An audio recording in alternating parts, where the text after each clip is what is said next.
الحمد لله رب العالمين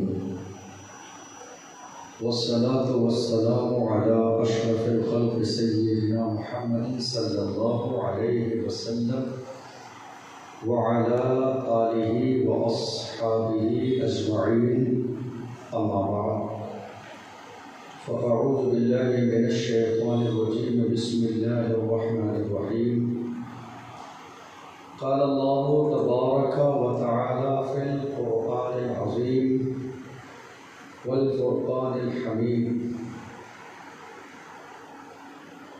ولا تحسبن الذين قتلوا في سبيل الله أمواتا بل أحياء عند ربهم يرزقون آمنت بالله صدق الله مولانا العظيم وصدق رسوله النبي الأمين المتين المبين الكريم ونحن على ذلك لمن الشاهدين والشاكرين والذاكرين والحمد لله رب العالمين۔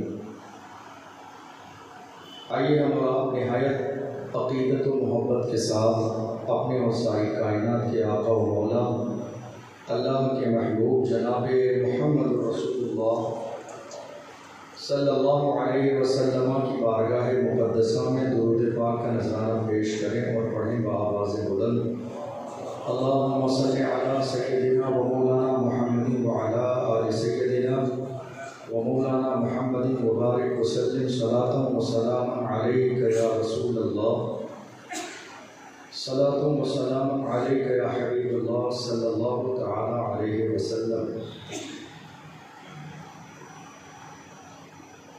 کربلا کی تاریخ کا یہ جو 10 دن بیان ہوتا ہے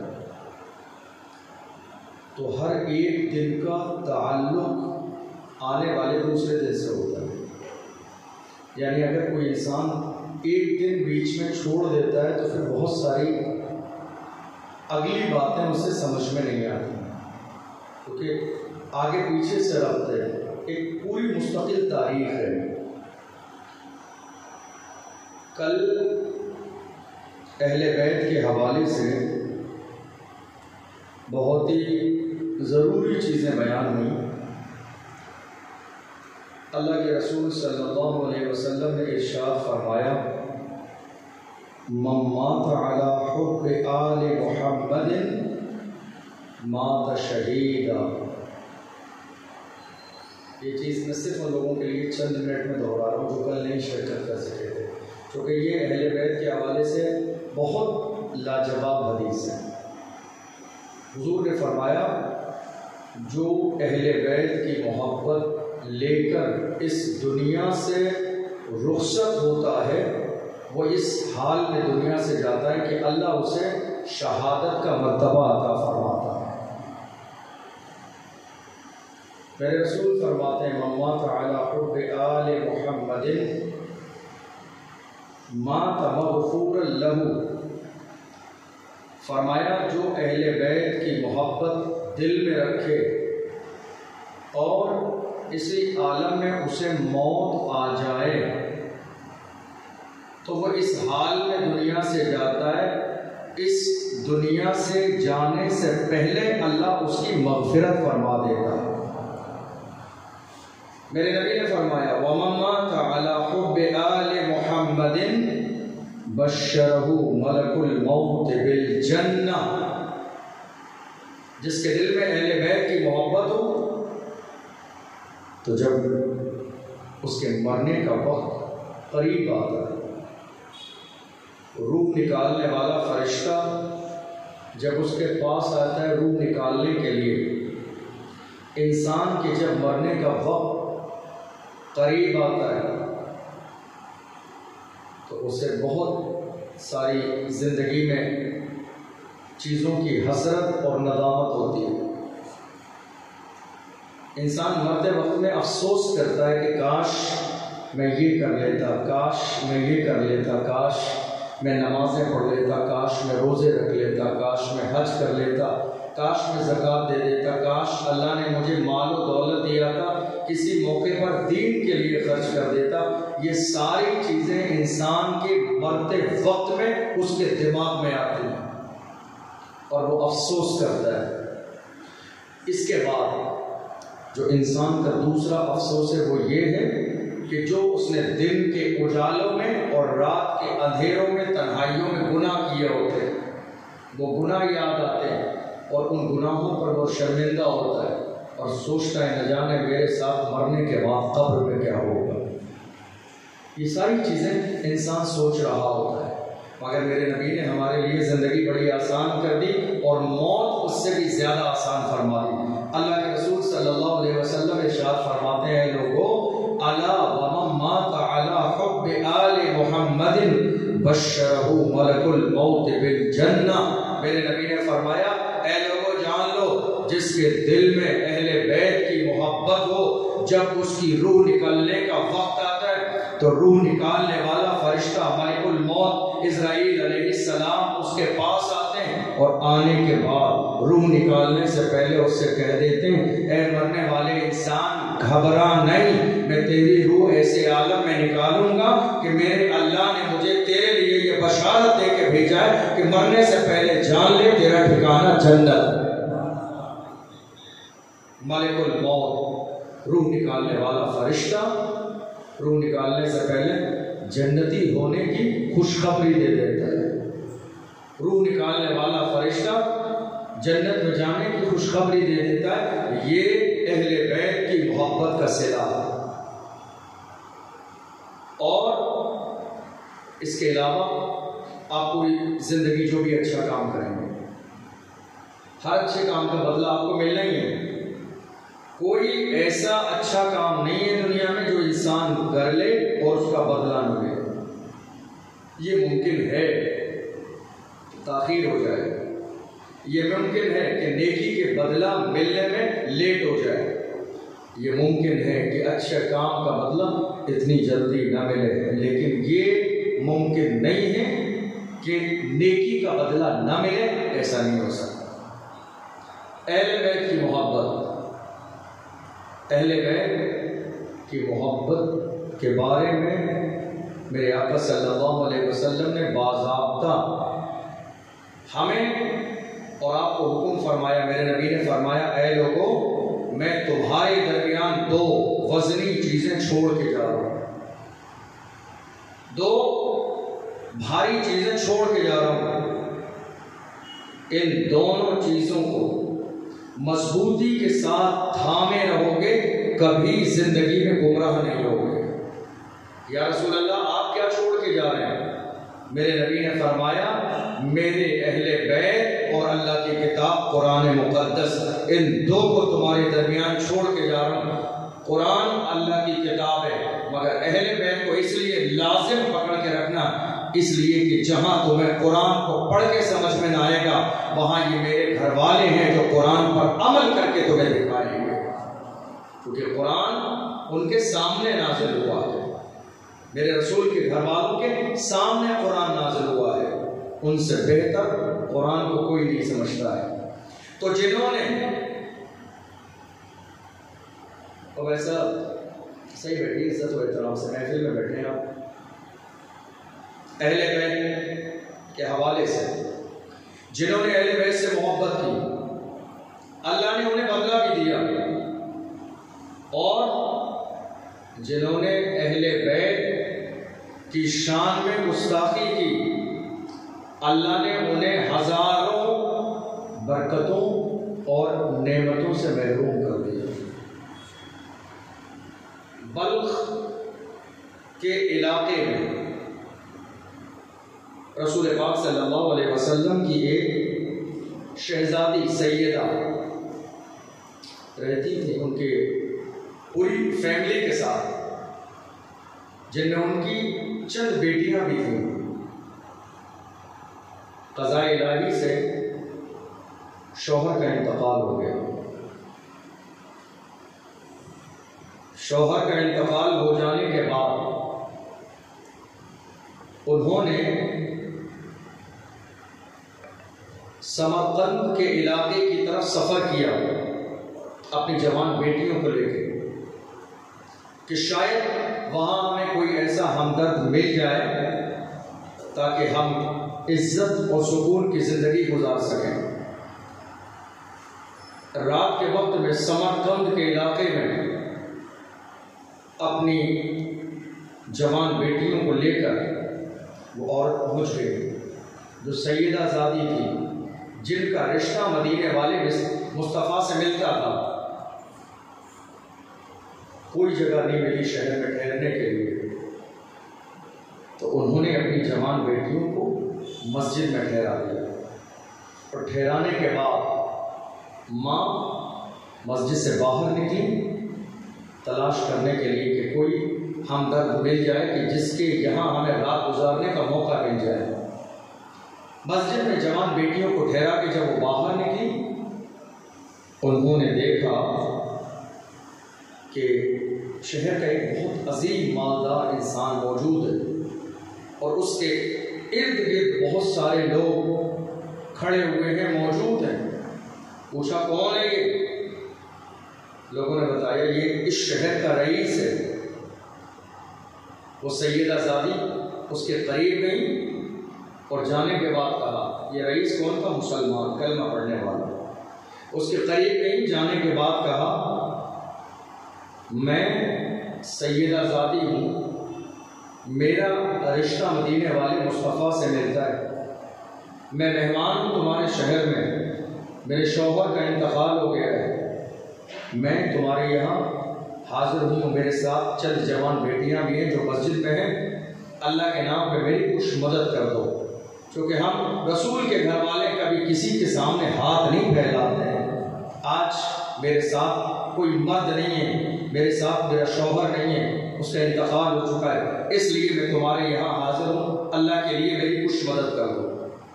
تو اس مسلمان نے بہت تعجب سے، سننے والی بات ہے، بڑے غور سے، اس مسلمان نے، کلمہ پڑھنے والے رئیس نے اس سے کہا، تم اگر سیدہ زادی ہو تو دلیل دو، تم سیدہ زادی ہو تو ثابت کرو، میں کیسے مان لوں؟ کتنے لوگ آنے جانے والے بھیک مانگنے کے لیے الگ الگ ناموں کا، الگ الگ حرفوں کا استعمال کرتے ہیں، میں کیسے مان لوں تم سیدہ زادی ہو؟ تم دلیل دو، تم ثابت کرو کہ تم سیدہ زادی ہو۔ اس عورت نے کہا کہ رات میں مسافر ہوں، میرے ساتھ جوان بیٹیاں ہیں جن کو میں نے مسجد میں ٹھہرایا، اب رات کے عالم میں تمہیں کیسے ثابت کروں کہ میں سیدہ زادی ہوں؟ تو اس شخص نے اپنے در سے واپس کر دیا، کچھ نہیں دیا، پریشان ہیں، جوان بیٹیاں ساتھ میں، اور تھوڑا سا آگے بڑھی تو ایک محافظ ملا، شہر کا محافظ، وہاں بھی بھیڑ لگی تھی، پوچھا لوگوں سے یہ کون؟ کہا یہ شہر کا محافظ ہے۔ اس کے قریب گئی، وہ شہر کا محافظ مجوسی تھا، مسلمان نہیں تھا، مجوسی تھا، یعنی جو آگ کی پوجا کرتے ہیں انہیں مجوسی کہا جاتا ہے، مجوسی تھا۔ اس کے قریب گئی اور جہاں جا کے اپنی ساری پریشانی سنائی، تو اس مجوسی نے جانتے ہو کیا کیا؟ اس نے اپنے ایک غلام کو بلایا، اور غلام کو بلانے کے بعد کہا گھر جاؤ، گھر سے میری بیوی سے کہو تیار ہو جائے، تیار ہونے کے بعد میں اپنے ساتھ چند خادمائیں لائے، اور اس کے بعد میری بیوی کو، میرے گھر کی خادماؤں کو تم لے کر ان سیدہ زادی کے پیچھے پیچھے جاؤ، جس مسجد میں ان کی بیٹیاں ٹھہری ہیں وہاں سے عزت و احترام کے ساتھ لا کے اپنے گھر میں ان کے کھانے اور رہنے کا انتظام کرو۔ کس نے کیا یہ؟ مسلمان نے، مجوسی لے آئے، وہ خادم گیا، بیوی کو تیار کیا، کنیزیں گئیں مسجد میں، اور مسجد سے لانے کے بعد میں انہوں نے سب سے پہلے سفر کی تھکی ہوئی تھی، لباس گندا ہو چکا تھا سفر کی وجہ سے، پہلے پانی اور نہانے کا انتظام کیا، اچھا لباس دیا، عالی شان کھانا کھلایا، الگ رہنے کے لیے ان ماں اور بیٹیوں کو کمرہ دیا۔ رات ہو گئی، تھکی ہاری تھی، سفر کی آرام کرنے۔ اب آئی اصل بات، اہل بیت کا مقام دیکھیے۔ رات ہوئی، وہ شہر کا امیر بھی سو گیا کہ جس نے دلیل مانگی، اور وہ مجوسی بھی سو گیا کہ جس نے رسول کی شہزادیوں کو اپنے مکان میں جگا دیا۔ دونوں سو گئے۔ جب آدھی رات گزر گئی تو اس رئیس نے، اس مالدار مسلمان نے خواب میں دیکھا کہ اللہ کے رسول صلی اللہ علیہ وسلم تشریف فرما ہے، قیامت کا میدان قائم ہو چکا ہے، میدان حشر ہے، دنیا ختم ہو چکی ہے، قیامت کا دن ہے۔ اللہ کے رسول صلی اللہ علیہ وسلم نے خواب میں دیکھ رہا ہے یہ شخص، اللہ کے نبی نے اس شخص کی طرف دیکھا اور میرے نبی نے چہرہ پھیر لیا۔ اس نے پھر کوشش کی کہ میرے نبی میری طرف دیکھ لیں، نبی نے پھر چہرہ پھیر لیا۔ پھر اس نے کوشش کی، اس مسلمان نے، اس مالدار نے، میرے نبی نے پھر چہرہ پھیر لیا۔ تو اس شخص نے کہا، یا رسول اللہ آپ مجھ سے چہرہ پھیر رہے ہیں؟ یا رسول اللہ آپ مجھ سے چہرہ پھیر رہے ہیں؟ میں مسلمان ہوں۔ یا رسول اللہ میں مسلمان ہوں، کلمہ پڑھتا ہوں، آپ مجھ سے چہرہ پھیر رہے ہیں؟ میرے نبی نے فرمایا، اگر تو مسلمان ہے تو اپنے مسلمان ہونے کی دلیل دے۔ اگر تو مسلمان ہے تو ثابت کر کہ تو کیسے مسلمان ہے۔ اگر تو مسلمان ہے تو دلیل دے کہ تو کیسے مسلمان ہے۔ یا رسول اللہ کیا میرا زبان سے کہہ دینا کافی نہیں ہے؟ یا رسول اللہ کیا میرا زبان سے کہہ دینا کافی نہیں ہے کہ مسلمان ہوں؟ یا رسول اللہ کیا میرا زبان سے کہہ دینا کافی نہیں ہے آپ کا غلام ہوں؟ یا رسول اللہ کیا میرا زبان سے کہہ دینا کافی نہیں ہے کہ میں نے آپ کا کلمہ پڑھا ہے؟ اے وہ شخص جو اپنی زبان کی بات کرتا ہے، تیری زبان سے ہزاروں درجے پاک ہے میری بیٹی کی زبان، کیا میری بیٹی کا اتنا کہہ دینا کافی نہیں تھا کہ مدینے والے مصطفیٰ کی شہزادی ہو؟ تو کہتا ہے تیری زبان کی اہمیت ہے۔ یا رسول اللہ کیا اتنا کہہ دینا کافی نہیں ہے؟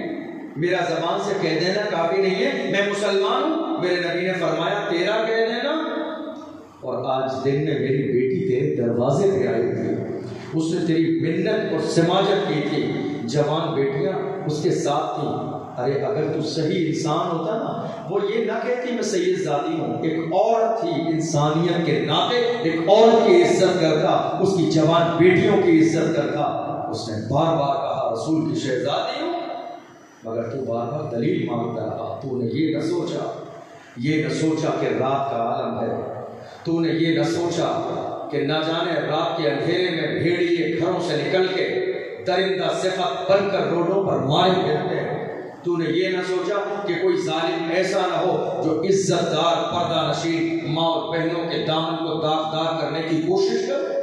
تو نے یہ نہیں سوچا، دلیل مانگتا رہا۔ تو کہتا ہے دلیل دو، سید ہونے کی دلیل کیا ہے؟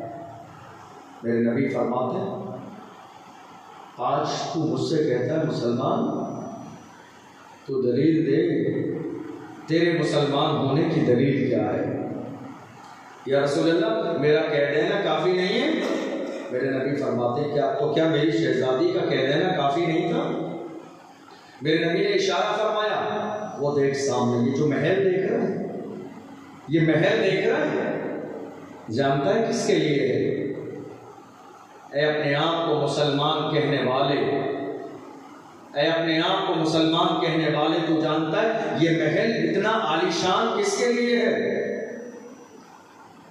یا رسول اللہ میں مسلمان ہوں، میرے لیے کیوں؟ نہیں، تیرے لیے نہیں ہے، یہ محل تیرے لیے نہیں ہے۔ تیرے ہی شہر میں ایک مجوسی ہے، تیرے ہی شہر میں مسلمان نہیں ہے، مسلمان نہیں ہے، مجوسی ہے، یہ محل اس کے لیے ہے، تیرے لیے نہیں ہے، یہ محل اس کے لیے ہے کہ جس نے میری بیٹیوں کو رات میں گھر میں پناہ دی ہے، جس نے میری بیٹیوں کو رات میں گھر میں ٹھہرایا ہے، جس نے میری بیٹیوں کو عزت کے ساتھ کھانا کھلایا ہے، جس نے میری بیٹیوں کو عزت کے ساتھ سونے کے لیے کمرے دیے ہیں، یہ محل اس کے لیے ہے۔ بس رسول اللہ کے جملے یہی مکمل ہوئے۔ آنکھ کھل گئی۔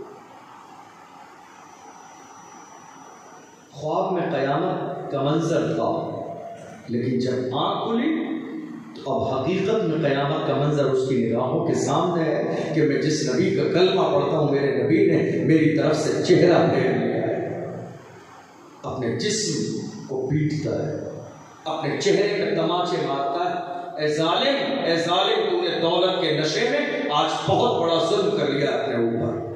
یہ ظلم ان غریبوں پہ نہیں ہے، یہ ظلم ان شہزادیوں پر نہیں تھا، یہ ظلم تو نے اپنے مقدر پہ کیا ہے کہ نبی نے اپنی شہزادیاں تیرے در پہ بھیجی تھی، مگر تو دنیا کی دولت کے نشے میں اتنا مگن ہو گیا تھا کہ تو نے ذرے کے برابر ان کی بات سننے کی کوئی کوشش نہیں کی۔ دولت کے نشے میں دلیل مانگتا رہ گیا، اگر تو دلیل نہ مانگتا، ایک عورت کی عزت سمجھ کے عزت کر لیتا، پھر بھی اللہ تجھے اس کا بدلہ ضرور دیتا۔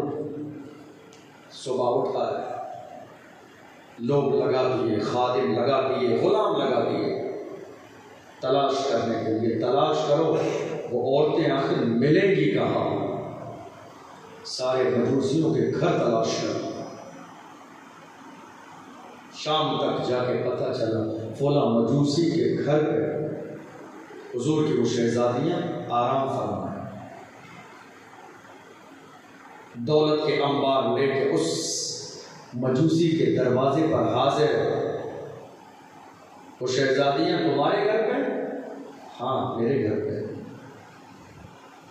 تم چاہے جتنی دولت لے لو بدلے میں، مگر ان شہزادیوں کو میرے گھر بھیج دو۔ اس مجوسی نے کہا نہیں، میں نے انہیں اپنے گھر میں جگہ دی، تمہارے نبی کا نام سن کر، اور تو آیا ہے بلانے کے لیے جنت کے محل کے لالچ کو دیکھ کر۔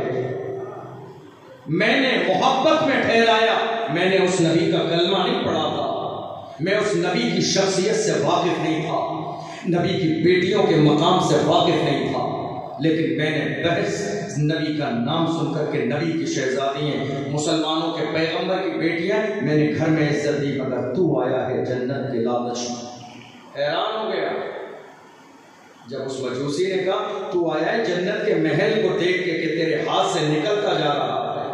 حیران ہو گیا، یہ میں نے خواب میں دیکھا تھا، یہ تو مسلمان بھی نہیں ہے، مجوسی، اسے کیسے پتا کہ رات میں خواب کیا دیکھا ہے؟ خواب میں نے دیکھا ہے، قیامت کا منظر میری نگاہوں کے سامنے ہے، آخر اسے کیسے پتا چلا؟ اس شخص نے کہا اے ظالم انسان، اپنے آپ کو مسلمان کہنے والے، جس وقت میں نبی تیرے خواب میں آئے تھے اسی وقت میں نبی میرے بھی خواب میں آئے تھے۔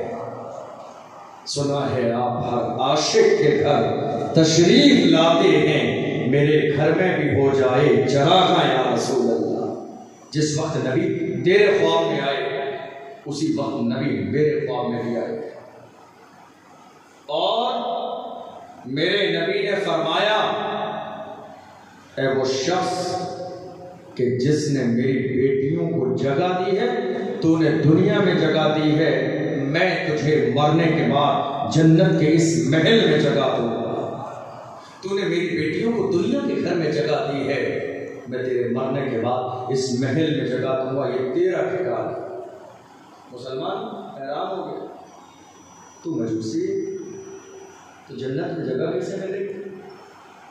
تو مسلمان نہیں، میں مسلمان ہوں، تو مسلمان نہیں، تو تجھے جنت میں جگہ کیسے ملے گی؟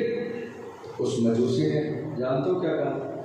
اس مجوسی نے کہا اللہ کی ذات کی قسم ہے، اللہ کی ذات کی قسم ہے، ہم سارے گھر والے اس وقت تک رات کو سوئے ہی نہیں جب تک کہ سیدہ کے ہاتھوں کو پکڑ کر اسلام کے دامن سے وابستہ نہ ہو گئے۔ ہم سوئے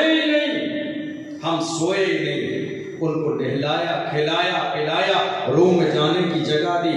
اور یہ کمال ہے، یہ ان کے قدموں کی برکت ہے کہ پوری زندگی ہم نے اسلام سے دور گزاری ہے، مگر یہ مصطفیٰ کی شہزادیوں کے قدموں کی برکت ہے۔ جیسے ان کے قدم ہمارے گھر میں پڑے ہیں، اللہ نے ہمیں ایمان کی دولت سے مالا مال فرما دیا ہے۔ اہل بیت، میرے نبی نے فرمایا، اے لوگوں، دو چیزیں چھوڑ کے جا رہا ہوں، انہیں مضبوطی کے ساتھ تھامے رہنا، زندگی میں کبھی گمراہ نہیں ہوں گے۔ ایک قرآن مقدس، اور دوسرے اہل بیت۔ بہت دور کی بات نہیں ہے، بہت قریب کی بات ہے۔ اعلیٰ حضرت عظیم البرکت صاحب کنز الکرامت مجدد دین و ملت کے زمانے میں یہ مزاج تھا کہ جب معزز لوگ کہیں شہر میں سفر کرتے تھے تو اس زمانے میں پالکی کا انتظام ہوتا تھا۔ غالباً آپ پالکی جانتے ہو، 4 لوگ اس کو پکڑ کے چلتے تھے اور معزز انسان کو اس کے اندر بٹھا دیا جاتا تھا۔ سرکار اعلیٰ حضرت کا دور ہے، اعلیٰ حضرت فاضل بریلوی کہیں جانے والے ہیں شہر میں، پالکی کے لیے 4 مزدور آپ کے دروازے پر کھڑے ہیں۔ اہل بیت کا مقام دیکھیے، 4 مزدور کھڑے ہیں، ہزاروں کی تعداد میں لوگ کھڑے ہیں لائن لگائے ہوئے کہ مجدد دین و ملت اپنے حجرے سے نکلنے والے ہیں۔ ان کی ایک جھلک کو دیکھنے کے لیے دنیا پریشان ہے۔ سرکار اعلیٰ حضرت نے اپنے سر پر امامہ باندھا، اسلامی لباس پہنا، پورے عالمانہ وقار کے ساتھ جب گھر کے دروازے پہ باہر آئے، پالکی دروازے پر موجود ہے، 4 لوگ اس پالکی کو پکڑے کھڑے ہیں۔ سرکار اعلیٰ حضرت اس پالکی کے اندر بیٹھ گئے۔ آپ کی عادت تھی جب بیٹھ جاتے تو منزل پہ اترتے تھے، لیکن چند قدم جب وہ پالکی چلی، اعلیٰ حضرت سرکار نے فرمایا ابھی لوگوں کا ہجوم باقی ہے، لوگوں کا ہجوم باقی ہے، سارے لوگ وہیں موجود ہیں۔ اعلیٰ حضرت رضی اللہ عنہ نے فرمایا پالکی ہو۔ لوگ حیران ہو گئے کہ آج تک اعلیٰ حضرت نے کبھی پالکی نہیں رکوائی، آخر آج کی پالکی رکوانے کی وجہ کیا ہے؟ رکوائی، اور بریلی کے تاجدار پالکی سے باہر نکلے اور نکلنے کے بعد کھڑے ہو گئے اور ہاتھ جوڑ کے فرماتے ہیں میں تمہیں قسم دے کے کہتا ہوں تم چاروں پالکی اٹھانے والوں میں سے مجھے خوشبو آ رہی ہے کہ تم میں سے کوئی اہل بیت مصطفیٰ سے تعلق رکھتا ہے۔ مجھے خوشبو آ رہی ہے کہ تم چاروں پالکی اٹھانے والے مزدوروں میں کوئی تو ہے، کوئی تو ہے، کوئی تو ہے، کوئی تو ہے جس کی رگوں میں مصطفیٰ کا خون موجود ہے، کوئی تو ہے جس کے جسم میں خاتون جنت کا دودھ خون بن کے گردش کر رہا ہے، کوئی تو ہے کہ جس کے جسم کو علی کے جلووں نے معطر کیا ہوا ہے، کوئی تو ہے کہ جس کے اندر ذوالفقار حیدری کا جذبہ موجود ہے، تم میں کوئی تو ہے کہ جس میں کربلا میں شہید ہونے والے مولا حسین کی عصمت کی بو آ رہی ہے۔ میں ہاتھ جوڑ کے کہتا ہوں تم میں کوئی تو ہے جو اہل بیت سے تعلق رکھتا ہے، تو کہ جسم سے خوشبو مجھے اس میں بیٹھنے نہیں دے۔ اندازہ لگائیے، اہل بیت رسول کے گھر والے، ہم وہ نہیں ہیں جو یزید کو رحمت اللہ علیہ تقریروں میں بھی بولیں، لکھتے بھی رہے۔ ہم تو ہر زمانے میں یہی کہتے کہ یزید پر کل بھی لعنت تھی، یزید پر آج بھی لعنت ہے، قیامت تک یزید پر لعنت ہوتی رہے گی، جو کہ وہ ظالم انسان ہے جس نے مدینے والے مصطفیٰ کے شہزادوں کو 3 دن کربلا میں بھوکا پیاسا رکھ کے شہید کیا ہے۔ وہ کوئی اور ہے جو یزید کے نغمے سناتے ہیں، وہ کوئی اور ہے جو یزید کے ترانے گاتے ہیں۔ ہمارا مزاج تو یہی ہے، ہم نے ہر زمانے میں حسین کا نعرہ لگایا اور اور پوری دنیا سے کہا تھا کسی کی جے بجے ہم کیوں پکارے، کیا غرض ہم کو، ہمیں کافی ہے سید اپنا نعرہ یا رسول اللہ، ہم کسی دنیا دار کا نعرہ نہیں لگاتے ہیں، ہم مدینے کے تاجدار کا نعرہ لگاتے ہیں۔ اعلیٰ حضرت ہاتھ جوڑ کے کھڑے، کوئی کون ہے تم نے بتاؤ؟ چاروں میں سے کوئی آگے بڑھ کے نہیں آ رہا، چونکہ وہ جانتے ہیں کہ ہاتھ جوڑے کھڑے ہونے والی شخصیت کوئی عام شخصیت نہیں ہے، یہ وہ ہیں جب مدینے میں گئے تھے، گنبد خضرا کے سامنے تھے اور میرے نبی کا دیدار کرنا تھا تو رسول کے دروازے پہ کھڑے ہو کے کہا تھا اٹھا تو پردہ دکھا تو چہرہ کہ نور باری حجاب میں ہے، زمانہ تاریخ ہو رہا ہے کہ مہر کب سے نقاب میں ہے۔ اور یہ وہ ہے کہ جب دیدار نہ ہوا تھا تو رسول کی بارگاہ میں کہا تھا وہ سوئے لال ازار پھرتے ہیں، تیرے دن اے بہار پھرتے ہیں، جو تیرے در سے یار پھرتے ہیں، در بدر یوں ہی خواب پھرتے ہیں، آہا کل عیش تو کیے ہم نے آج وہ بے قرار پھرتے ہیں، کوئی کیوں پوچھے تیری بات رضا تجھ سے کتنے ہزار پھرتے۔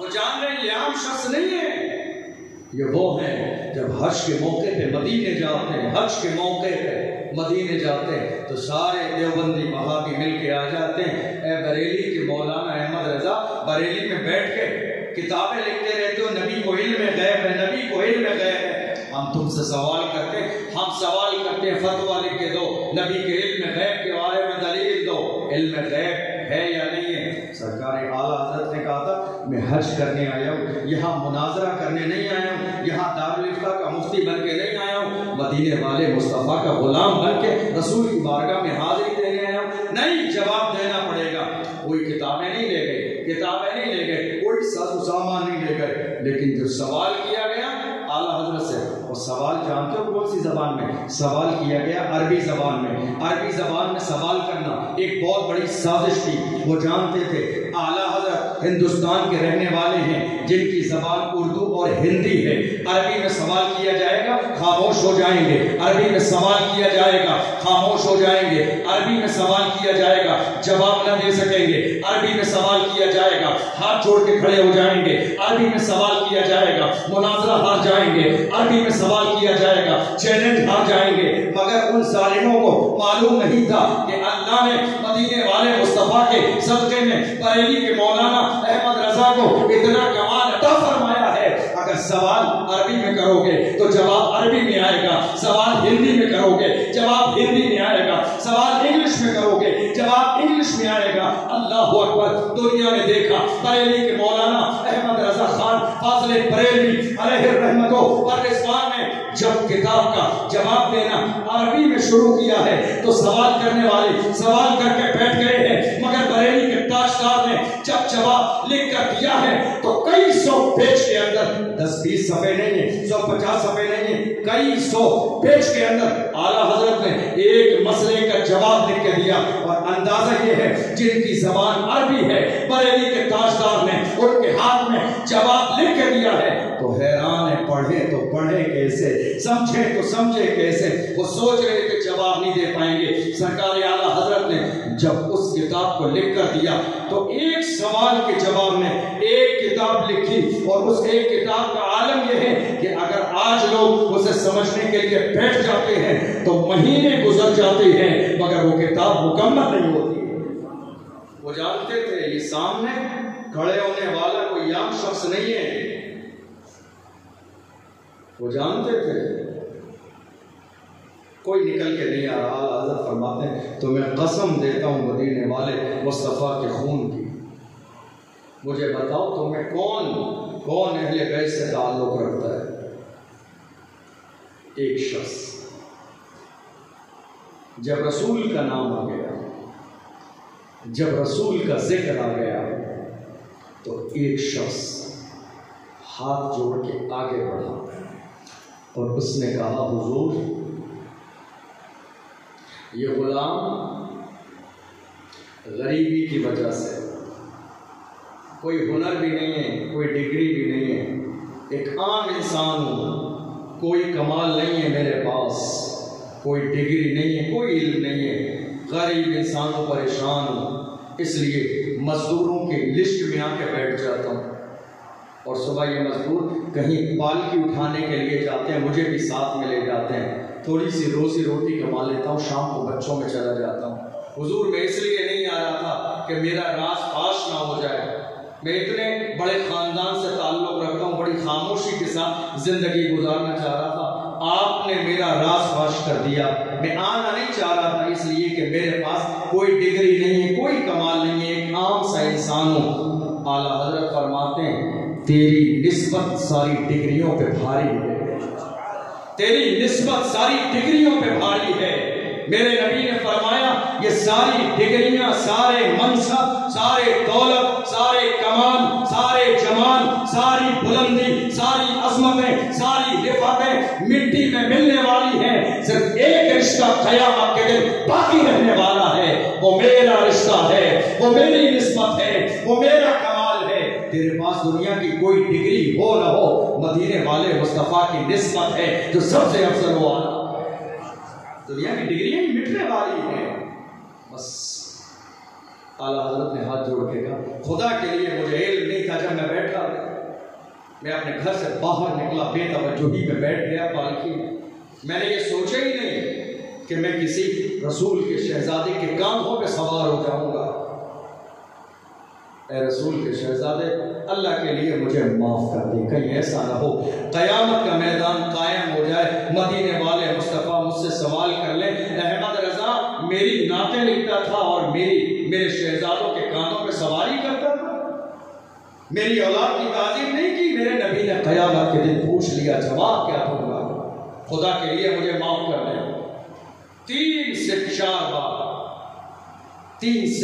بار اعلیٰ حضرت نے معاف کرایا، زبان سے معاف کرانے کے بعد اعلیٰ حضرت فرماتے ہیں معاف تو ہو گیا، لیکن جتنی دور میں پالکی میں بیٹھ کر آپ کے کاندھوں پہ سوار ہو کے چلا ہوں، خدا کے لیے وہ بدلہ مجھے پورا کرنے دیجیے۔ میں پالکی کو اپنے کاندھوں پہ اٹھاتا ہوں، آپ پالکی کے اندر بیٹھ جائیے، تھوڑی دیر میں آپ کو لے کے چلوں گا، میرے دل کو تسلی ہو جائے گی کہ اب قیامت کے دن مجھ سے سوال نہیں کیا جائے۔ اندازہ لگائیے اہل بیت کا مقام کیا ہے، اہل بیت کا مقام کیا ہے۔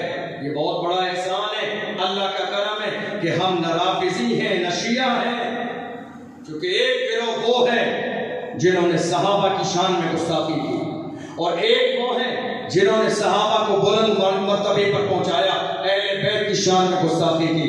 مگر الحمدللہ ہمارا مزاج یہ ہے کہ ہم اہل بیت کو بھی مانتے ہیں اور ہم صحابہ کو بھی مانتے ہیں، چونکہ میرے نبی نے فرمایا اہل بیت نوح کی کشتی کی طرح ہے، اور کشتی کے لیے 2 چیزوں کا ہونا ضروری ہے۔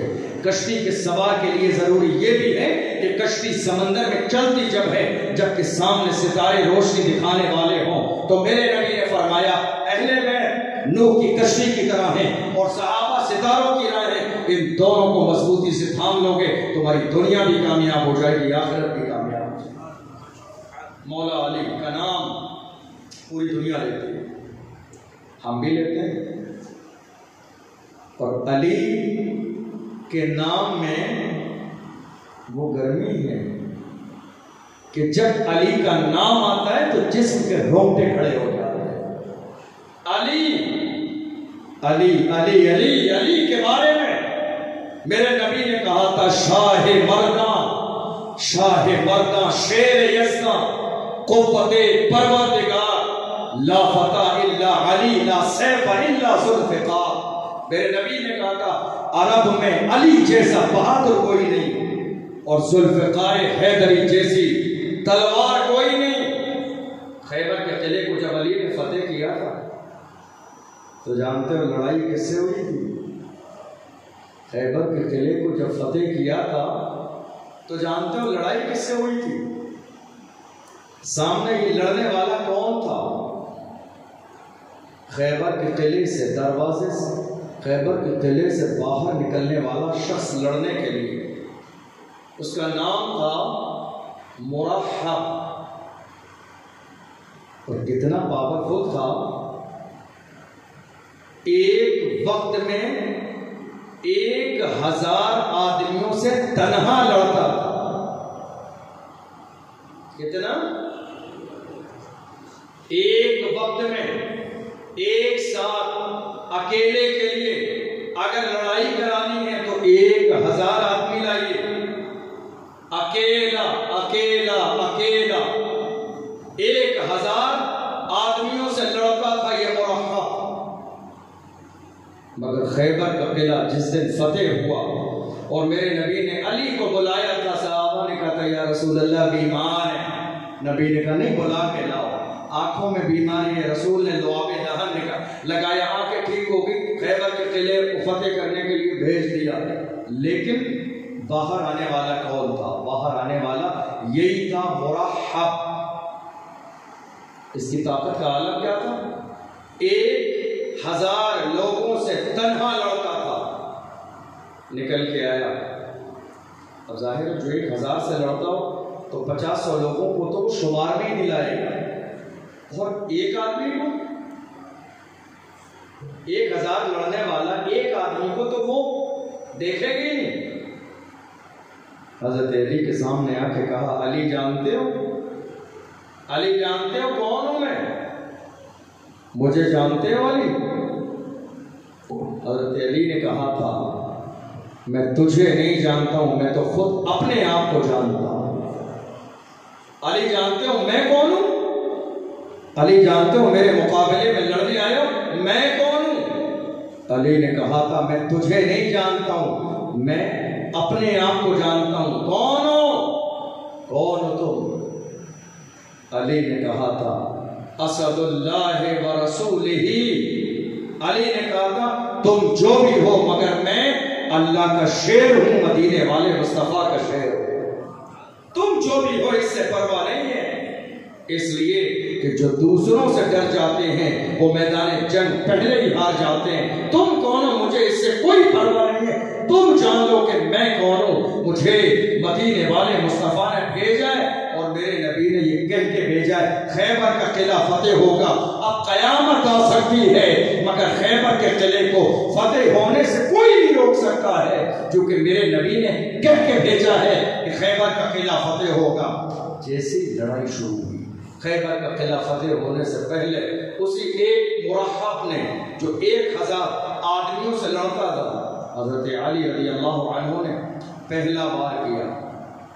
کتابوں میں لکھا ہے پہلا وار کیا علی نے، اور علی کے پہلے وار کا عالم یہ تھا کہ سر پہ تلوار ماری، تلوار سر سے گزرتی ہوئی جسم کے 2 ٹکڑے کرتی ہوئی، گھوڑے کے 2 ٹکڑے کرتی ہوئی، زمین پر وہ آدھا ادھر ہے آدھا ادھر ہے۔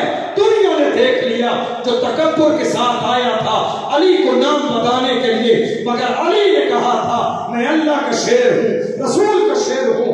ایک ضرب لگائی ہے تو 1000 سے لڑنے والے کے علی نے ایک پل میں 2 ٹکڑے کر دیے، ایک پل میں علی نے 2 ٹکڑے کر دیے ہیں۔ میرے نبی نے فرمایا اے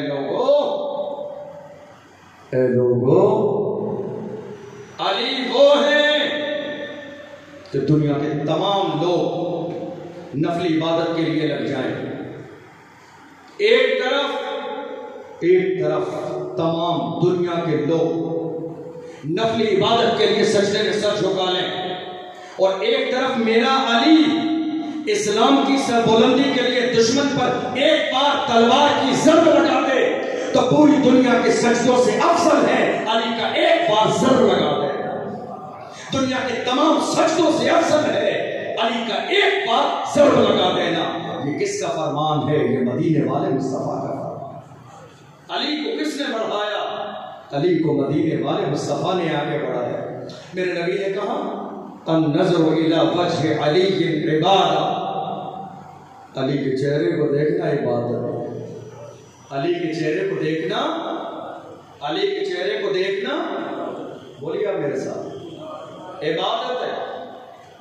یا رسول اللہ چہرہ نہ دیکھ سکے، علی کا وصال ہو جائے، علی کا انتقال ہو جائے علی کے زمانے میں، علی کے دور میں، علی کے پڑوسی، علی کے محلے والے، علی کے آس پاس رہنے والے سب کے سب علی کے چہرے کو دیکھیں گے۔ مدینے والے مصطفیٰ کا فرمان ہے النظر الی وجہ علی عبادت، علی کے چہرے کو دیکھنا عبادت ہے۔ مگر یا رسول اللہ ہم تو دور رہتے ہندوستان میں، علی کا چہرہ کیسے دیکھیں گے؟ یا قیامت تک آنے والے لوگ علی کا چہرہ کیسے دیکھیں گے؟ تو یہ ثواب سے محروم ہو جائیں گے۔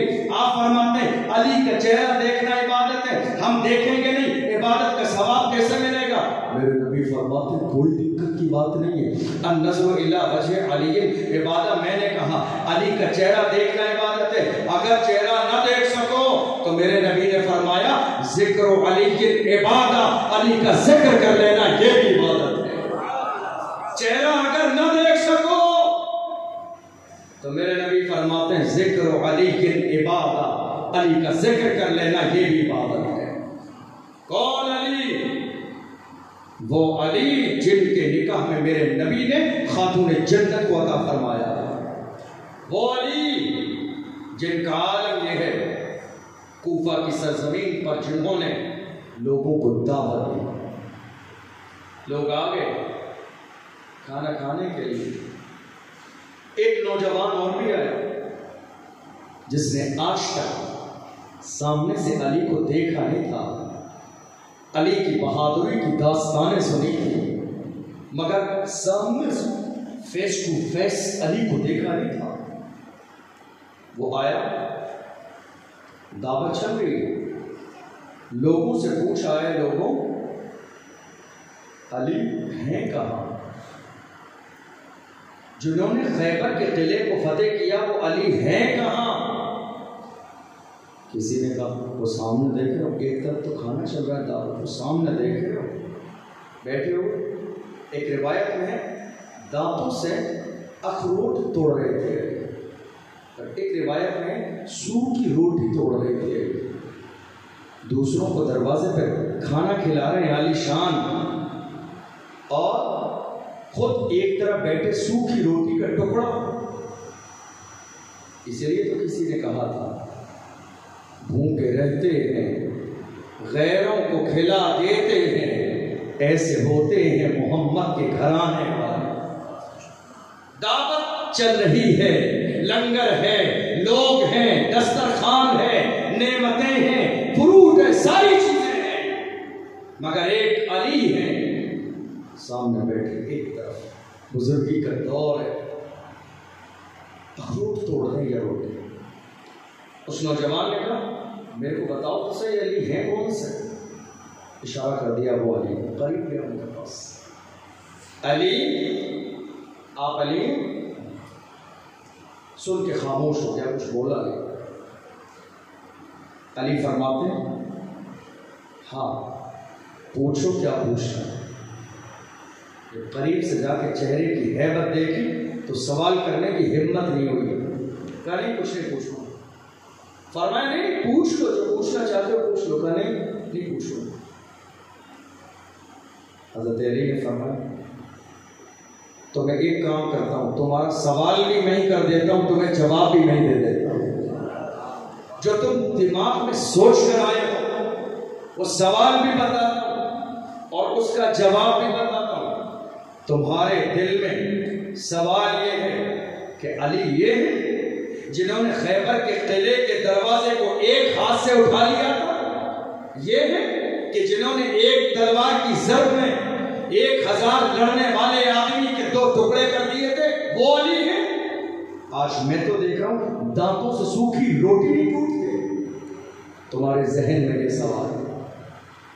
جی حضور یہی سوال ہے۔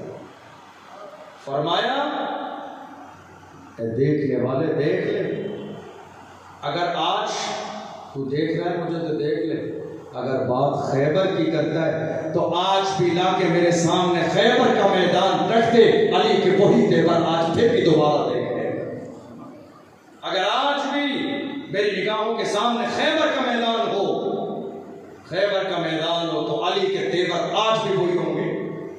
اور تو یہ دیکھ رہا ہے کہ مجھ سے یہ اخروٹ یہ روٹی نہیں ٹوٹتی ہے، دیکھ آج میں اپنے دانتوں سے توڑ رہا ہوں یہ میرے جسم کی طاقت ہے، اور خیبر کے قلعے میں میں نے جو 1000 آدمی سے لڑنے والے کو ایک سر میں پچھاڑا تھا، وہ علی کے جسم کی نہیں، علی کے ایمان کی طاقت تھی۔ آج یہ میرے جسم کی طاقت ہے، اور دیکھ لینا علی جب تک زندہ ہے قیامت تک جس زمانے میں بھی اسلام کے دشمن نظر آئیں گے، علی کی نگاہوں کے سامنے علی ہر زمانے میں ذوالفقار حیدری کو لے کے آگے نظر آئے۔ مولا علی رضی اللہ عنہ کہ جب رسول پاک صلی اللہ علیہ وسلم کی شہزادی سے نکاح ہوا، رخصتی ہوگی، گھریلو زندگی گزرنے لگی، ایک دن کیا ہوا، کچھ لوگ آئے، ابتدائی دور اسلام کا، کچھ لوگ آئے مسجد میں آرام کرنے لگے۔ اللہ کے رسول صلی اللہ علیہ وسلم آئے، میرے نبی نے ان تمام لوگوں کو اٹھایا اور فرمایا، اے لوگوں، یہ مسجد سونے کے لیے نہیں ہے، مسجد آرام کے لیے نہیں ہے، مسجد آدمی کو غافل بنانے کے لیے نہیں ہے، بلکہ انسان اللہ کے گھر میں آتا ہے غفلت دور کرنے کے لیے۔ یہ مسجدیں ذکر کے لیے، تم جاؤ آرام اپنے گھر پہ کرو۔ اتفاق یہ تھا کہ ان مسجد میں آرام کرنے والوں میں علی بھی تھے۔ کون؟ علی بھی تھے۔ جب میرے نبی نے فرمایا سب اٹھ کے چلے تو علی بھی چلتی، مگر میرے نبی نے فوراً کہا، علی تیرے لیے نہیں کہا، میں نے باقی سب کے لیے کہا ہے۔ تیرے لیے نہیں کہا علی، میں نے باقی سب کے لیے کہا ہے۔ یہ مسجد میں آ کے لیٹیں گے، ان کے لیے جائز نہیں ہے، مگر علی تجھے تو میں اجازت دیتا ہوں، جب تیرا دل چاہے مسجد میں آ کے لیٹ جائے۔ آپ اندازہ لگائیے علی، اور یہی علی ہے۔ خانہ کعبہ کو جب میرے نبی نے فتح فرمایا، 360 بت رکھے تھے خانہ کعبہ کے اندر، نیچے کے بت تھے، میرے نبی نے چھڑی سے توڑ کے زمین پہ گرا دیا۔ لیکن کعبے کی جو عمارت ہے بہت اونچی ہے، آدمی چھت تک ہاتھ نہیں پہنچا سکتا۔ تو علی سامنے آئے، کہا یا رسول اللہ میرے کاندھوں پہ سوار ہو جائیے۔ دیکھو علی کون ہے، رسول کے سامنے آئے، یا رسول اللہ میرے کاندھوں پہ سوار ہو جائیے، آپ کاندھوں پہ چڑھ جائیے اور چڑھ کے پتھروں کو توڑ دیجئے۔ میرے نبی نے فرمایا، علی بارے نبوت اٹھا نہیں پاؤ گے، نبوت کا بوجھ نہیں اٹھا پاؤ گے۔ میرے نبی نے فرمایا ایسا کرو، میں آگے آ جاتا ہوں، تم میرے کاندھوں پہ سوار ہو کے پتھر کو دھو۔ علی وہ ہے جس کو میرے نبی اپنے کاندھوں پہ سوار فرمائے۔ یہی علی ہے جب ان کی نماز عصر چھوٹی، جب عصر کی نماز چھوٹی تھی اور رسول اللہ نے ان کی گود میں سر رکھ لیا تھا۔ یہ بات آپ نے سنی ہے، پرانی بات، لیکن مجھے ایک بات بتائیے، ایک طرف حکم شریعت یہ ہے کہ ایک وقت کی نماز جان بوجھ کر چھوڑ دینا حرام ہے، حکم شریعت کا مسئلہ ہے، شریعت کا فتویٰ ہے یہ کہ ایک وقت کی نماز جان بوجھ کر کوئی چھوڑ دے، حدیثوں میں آتا ہے اس کا نام جہنم کے دروازے پر لکھ دیا جاتا ہے جو ایک وقت کی نماز جان بوجھ کر چھوڑ دے۔ حدیث میں آتا ہے جو ایک وقت کی نماز جان بوجھ کر چھوڑ دے، حفاظت کرنے والے اللہ کے فرشتے اس کی حفاظت کرنا چھوڑ دیتے۔ یہ ساری حدیثیں ہیں۔ تو علی نے نماز کیوں چھوڑی؟ نماز کا وقت ہو گیا تھا۔ یہ ساری حدیثیں، یہ سارے احکام، قرآن کی آیتیں، یہ ساری کی ساری علی کے سامنے قرآن نازل ہوا، علی کے سامنے جبریل امین آئے، علی کے گھر میں اللہ کا پیغام آئے، علی کے گھر سے شریعت چلے، علی کے گھر سے دین چلے، علی کے گھر سے اسلام چلے، علی کے گھر سے کائنات کے ذرے ذرے کو اسلام کی روشنی ملے۔ تو کیا علی کو شریعت کا مسئلہ معلوم نہیں تھا کہ علی نے نماز چھوڑ دی؟ لیکن علی جانتے تھے نمازیں قضا ہو تو پھر سے ادا ہو۔ تو شریعت کے اندر نماز کا ایک حکم یہ بھی ہے کہ مجبوری کی صورت میں اگر نماز چھوٹ جائے تو اس کے لیے حکم قضا کا ہے کہ قضا کر لو، بعد میں پڑھ لو۔ علی یہ مسئلہ جانتے تھے، نمازیں قضا ہوں تو پھر سے ادا ہو، محبت قضا ہو نہ پھر سے ادا. علی جانتے تھے نمازیں قضا ہو تو پھر سے ادا ہو، محبت قضا ہو نہ پھر سے ادا ہو.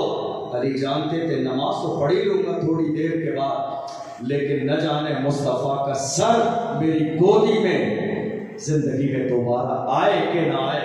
اس لیے نماز کا وقت ہے، محبت نماز میں آنسو تو نکلے ہیں مگر میرے رسول کو جگایا نہیں ہے. علی کیوں؟ اے علی ایسا کیوں سوچ رہے ہو؟ ایسا کیوں سوچ رہے ہو؟ رسول آپ سے اتنی محبت فرماتے ہیں، یہ دوبارہ سر کیوں نہیں آئے گا؟ علی فرماتے ہیں میدان جنگ سے آ رہے ہیں واپس، جنگ کا دور ہے، نہ جانے کون سا دن زندگی کا آخری دن ہو جائے. کوئی پتہ نہیں ہے زندگی کا کون سا دن ہماری زندگی کا آخری دن ہو جائے. کہیں ایسا نہ ہو موت کا فرشتہ دروازے پہ دستک دے دے، علی جگانا نہیں. لیکن چونکہ نماز کی محبت تھی، علی کی آنکھ سے آنسو نکلے، مصطفیٰ کا سر گودی میں.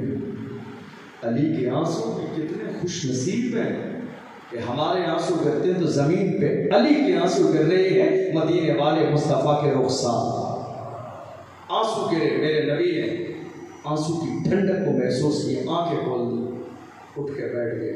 علی تمہاری آنکھوں میں آنسو تھے، چونکہ میرے نبی کو علی کی آنکھوں میں آنسو دیکھنا ایک لمحے کے لیے گوارا نہیں تھا.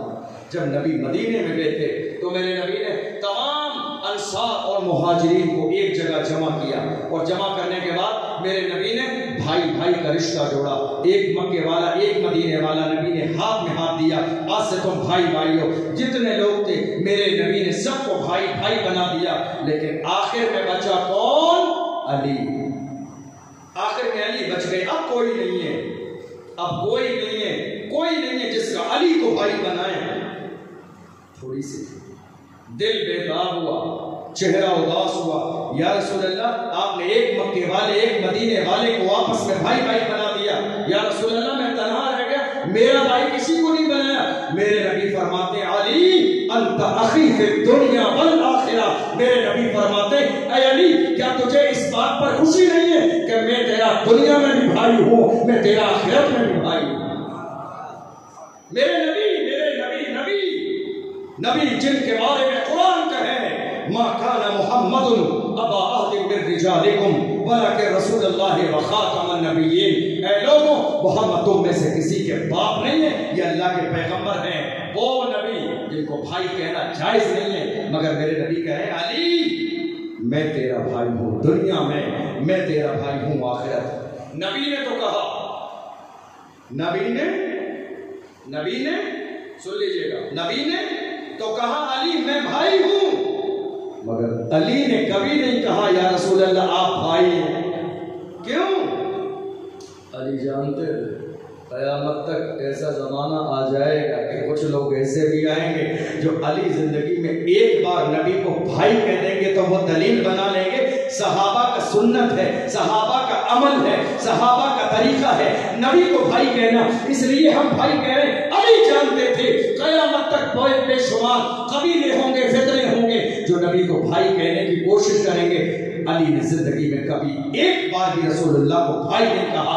جب بھی کہنے کی باری آئی ہے تو کبھی شمس الضحیٰ کہتے ہیں، کبھی بدر الدجیٰ کہتے ہیں، کبھی صدر العلا کہتے ہیں، کبھی نور الہدیٰ کہتے ہیں، کبھی مصباح السنن کہتے ہیں، کبھی سید الکونین کہتے ہیں، کبھی سید الثقلین کہتے ہیں، کبھی نبی الحرمین کہتے ہیں، اللہ کا محبوب کہتے ہیں. مگر زندگی میں علی نے ایک بار رسول اللہ کو کبھی بھائی نہیں کہا. نماز جب چھوٹ گئی تو علی کی آنکھ سے آنسو نکلے اور وہ گرا رخ مصطفیٰ. رسول نے آنکھیں کھولی، علی کیا ہوا ہے؟ نماز چھوٹ گئی. پیغمبر فرماتے ہیں بس اتنی سی بات، سورج ڈوب گیا، بس اتنی سی بات نے میرے علی کی آنکھوں میں آنسو لا دیے. وہ علی جس کا نام سن کے کوئی میدان جنگ میں آنے کی ہمت نہیں کرتا ہے، وہ علی اتنی سی بات پہ رو رہا ہے کہ سورج ڈوب گیا. میرے نبی فرماتے ہیں علی جا کے وضو کر لے، نماز کی تیاری کر لے. غالباً علی کے ذہن میں یہ خیال آ رہا ہوگا میرے نبی وضو کے بعد کہیں گے کوئی مسئلہ نہیں ہے، ابھی نماز عصر کا وقت تو کافی دیر باقی رہتا ہے، 4 رکعت پڑھ لے، مگر اللہ اکبر، میرے نبی صلی اللہ علیہ وسلم نے ایک طرف تو علی سے کہا علی جا کے وضو کر لے، دوسری طرف میرے نبی نے اللہ کی بارگاہ میں ہاتھ اٹھا دیے، اے اللہ تجھے معلوم ہے میرے علی نے، سبحان اللہ، میرے علی نے میری محبت میں میرے لیے سجدہ چھوڑ دیا، سورج ڈوب گیا ہے، اے اللہ میرے علی کے لیے سورج کو پلٹا۔ اللہ نے سورج نہیں پلٹایا، لوگ کہتے ہیں اللہ نے سورج پلٹا دیا، نہیں، اللہ نے سورج نہیں پلٹایا، اللہ نے سورج، اب آپ کو تعجب ہو رہا ہو یہ نہیں بات، ہاں واقعی اللہ نے سورج نہیں پلٹایا، بلکہ جب میرے نبی نے دعا کی اے اللہ سورج پلٹا دے، تو اللہ نے فرمایا محبوب تمہیں ہاتھ اٹھا کے دعا کرنے کی ضرورت نہیں ہے، ایک زمانے پہلے اس سورج کو میں نے تیرا غلام بنا دیا ہے، جب چاہے نکال لے، جب چاہے ڈوبنے کا آرڈر عطا۔ اے میرے محبوب میں نے اس چاند سورج کو تیرا غلام بنایا ہے، میرے محبوب اس چاند میں روشنی ہے تو صدقہ تیرے قدموں کا ہے، سورج میں چمکنے کی طاقت ہے تو صدقہ تیرے قدموں کا ہے، میرے محبوب ہاتھ نہ اٹھا، اشارہ کر دے، تیرا اشارہ ہوگا ڈوبا ہوا سورج واپس آ جائے۔ اللہ کے محبوب نے علی وضو کر کے آئے، میرے نبی نے اشارہ کیا، میرے رسول نے اشارہ کیا، لوگ عصر کی نماز پڑھ چکے تھے، دیکھا اندھیرا ہو رہا ہے، مغرب کا وقت ہو گیا، لیکن اچانک سے سورج نکلا، دھوپ ہونے لگی، لوگ حیران ہو گئی، قیامت تو آنے والی نہیں ہے، یہ کیا ہوا ہے؟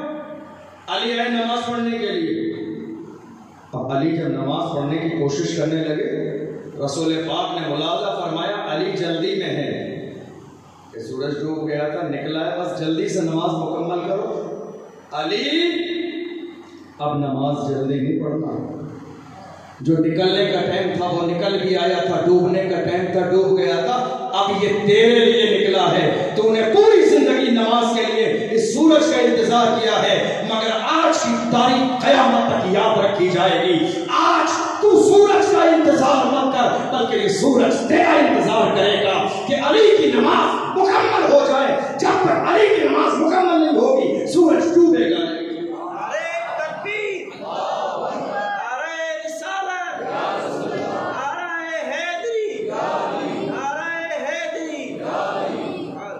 اللہ کے رسول صلی اللہ علیہ وسلم نے علی کو کتنا بڑا مقام دیا، جب نکاح ہوا خاتون جنت سے 1 سال کے بعد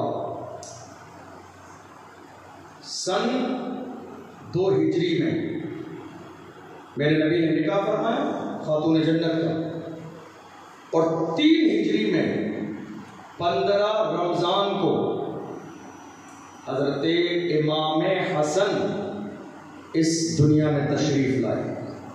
کل خاتون جنت کے حوالے سے سنا آپ نے بہت کچھ، خاتون جنت رسول اللہ کی شہزادی، جب قیامت کا دن ہوگا نا، جب وہ گزرنے والی ہوں گی تو 70,000 حوریں ان کے پیچھے ان کی خادم بن کے چلیں گے، اور قیامت کے میدان میں اعلان کرنے والا اعلان کرے گا اے اہل محشر نگاہیں جھکا لو، مصطفیٰ کی بیٹی کی سواری آنے والی ہے، اہل محشر نگاہیں جھکا لو، وہی خاتون جنت ہے۔ ایک دن رسول اللہ کے قریب آئیں، میرے نبی نے انہیں اپنے قریب کیا، کان میں کچھ کہا، راز کی باتیں کرتے تھے میرے نبی فاطمہ زہرا سے، کان میں کچھ کہا، رونے لگی۔ جب میرے نبی نے دیکھا فاطمہ رونے لگی ہے تو میرے نبی نے دوبارہ بولا ادھر آؤ فاطمہ، پھر میرے نبی نے کان میں کچھ کہا، جیسے ہی کچھ کہا خاتون جنت مسکرانے لگی، ہنسنے لگی۔ نبی کی بیویاں برابر میں بیٹھی ہیں، حیران ہیں، کیونکہ اگر میرے نبی کسی سے ہلکے بات کرتے تھے یا کسی کے کان میں کوئی جملہ ارشاد فرما دیتے تو سارے لوگ حیران ہو جاتے، کاش کہ یہ آدمی میں ہوتا کہ نبی نے مجھ سے میرے کان میں راز کی بات کی ہوتی۔ لوگ پریشان ہوتے تھے، پتہ تو چلے میرے نبی نے کیا کہا ہے۔ خاتون جنت سے ایک زمانے کے بعد میں حضرت عائشہ نے کہا اے خاتون جنت تمہیں اللہ کا واسطہ وہ بات ضرور بتا دو، جب رسول اللہ نے تمہارے کان میں کچھ کہا تم رونے لگی، جب تمہیں رسول اللہ نے روتے دیکھا بلا کے دوبارہ کچھ کہا تم مسکرانے لگی، تمہیں اللہ کی ذات کی قسم ہے مجھے وہ بات ضرور بتا دو۔ خاتون جنت نے کہا پہلی بار جب میرے پاپا جان نے مجھے اپنے قریب بلایا، میرے کان میں کچھ کہا تو معلوم ہے کیا کہا تھا؟ میرے نبی نے کہا تھا اے میری بیٹی میں کچھ دن میں تم سے جدا ہونے والا، تم سے کچھ دن میں جدا ہونے والا۔ تو میں رونے لگی اپنے والد کی جدائی پر، مگر میرے نبی کو رونا پسند نہیں آیا، تو فوراً میرے نبی نے بولا کہ میرے کان میں خوشخبری دی، مگر اے میری بیٹی فاطمہ رونا نہیں، میرے اس دنیا سے جانے کے بعد میرے خاندان میں سب سے پہلے اگر کوئی آ کے مجھ سے ملنے والا ہے تو سب سے پہلے تمہیں موت آئے گی، تم مجھ سے آ کے ملو گی، تمہیں مسکرانے لگے۔ میرے آقا صلی اللہ علیہ وسلم نے اور کان میں یہ بھی کہا تھا فاطمہ رو نہیں۔ کیا تو میری بیٹی فاطمہ اس بات پر راضی نہیں ہے کہ اللہ تجھے تمام جہان کی عورتوں کی جنت میں سردار بنا دے؟ میں مسکرانے لگی، مگر یہاں رک کر ایک جملے پہ غور کیجیے کہ رسول اللہ کے انتقال کی خبر سن کر خاتون جنت جب روئی تو میرے نبی نے کیا کیا؟ فوراً انہیں بلا کے دوسری خبر دی تاکہ کوئی روئے نہیں۔ آج ہمارے کسی کا انتقال ہو جائے تو رونے کا کمپٹیشن شروع ہو جاتا ہے، سمجھ رہے ہیں؟ ہمارے یہاں کسی کا انتقال ہو جائے کمپٹیشن شروع ہو جاتا ہے رونے کا، آپس میں ہوتے باتیں کر رہی ہوتی ہیں، نہیں روئیں گے تو محلے والے کیا کہیں گے، نہیں روئیں گے تو رشتہ دار کیا کہیں گے، نہیں روئیں گے تو سماج کے لوگ کیا کہیں گے، کپڑے نہیں پھاڑیں گے تو لوگ کیا کہیں گے، زمین پہ لوٹیں گے نہیں تو لوگ کیا کہیں گے، زمین کی خاک جسم میں نہیں لگائیں گے تو لوگ کیا کہیں گے۔ نہ جانے آج ہماری ماں اور بہنیں کون کون سی چیزیں موت کے وقت میں میت کے قریب بیٹھ کر بیان کرنے لگ جاتی ہیں، کھانے کی باتیں، کپڑوں کی باتیں، پیسوں کی باتیں، لین دین کی باتیں، ان ساری چیزوں کو رو رو کے ماتم کر کے بیان کرتی ہیں۔ اسلام میں یہ ساری چیزیں ناجائز و حرام ہیں، اسلام میں رونا منع نہیں ہے، مگر ایسا رونا ہو کہ جس سے عورت کی آواز منہ سے باہر نہ نکلے تاکہ کوئی دیکھ نہ لے، اس لیے کہ مدینے والے مصطفیٰ مسجد سے نکل کے باہر آئی، خاتون جنت گھر میں قرآن کی تلاوت کر رہی ہیں، پیغمبر کے کانوں میں حضرت عائشہ کے قرآن کے پڑھنے کی آواز آ گئی، اللہ اکبر۔ میرے نبی کو احساس ہو گیا شاید میری دیوار کے اندر کوئی سوراخ موجود ہے کہ جس کی بنیاد پر میری بیوی کے قرآن پڑھنے کی آواز آ رہی ہے۔ میرے نبی نے مٹی زمین سے اٹھائی، تھوڑا سا پانی لیا، لینے کے بعد میں میرے نبی دیوار کو لیسنے لگے تاکہ کوئی سوراخ ہو تو بند ہو جائے۔ اس کے بعد مدینے والے مصطفیٰ عائشہ کے حجرے پہ گئے، جانے کے بعد فرمایا عائشہ اللہ کی ذات کی قسم ہے جس طرح تیرے چہرے کا پردہ ہے ویسے تیری آواز کا بھی پردہ ہے۔ اے عائشہ جیسے تیری چہرے کا پردہ ہے، اے عائشہ ویسے تیری آواز کا بھی پردہ ہے۔ خبردار، قرآن اللہ کی تلاوت ہے، عبادت ہے، مگر قرآن بھی عورت کے لیے جائز نہیں ہے اتنی بلند آواز سے پڑھے کہ گھر کے دوسرے مرد سن لیں کہ جن سے پردہ کرنا لازم ہے۔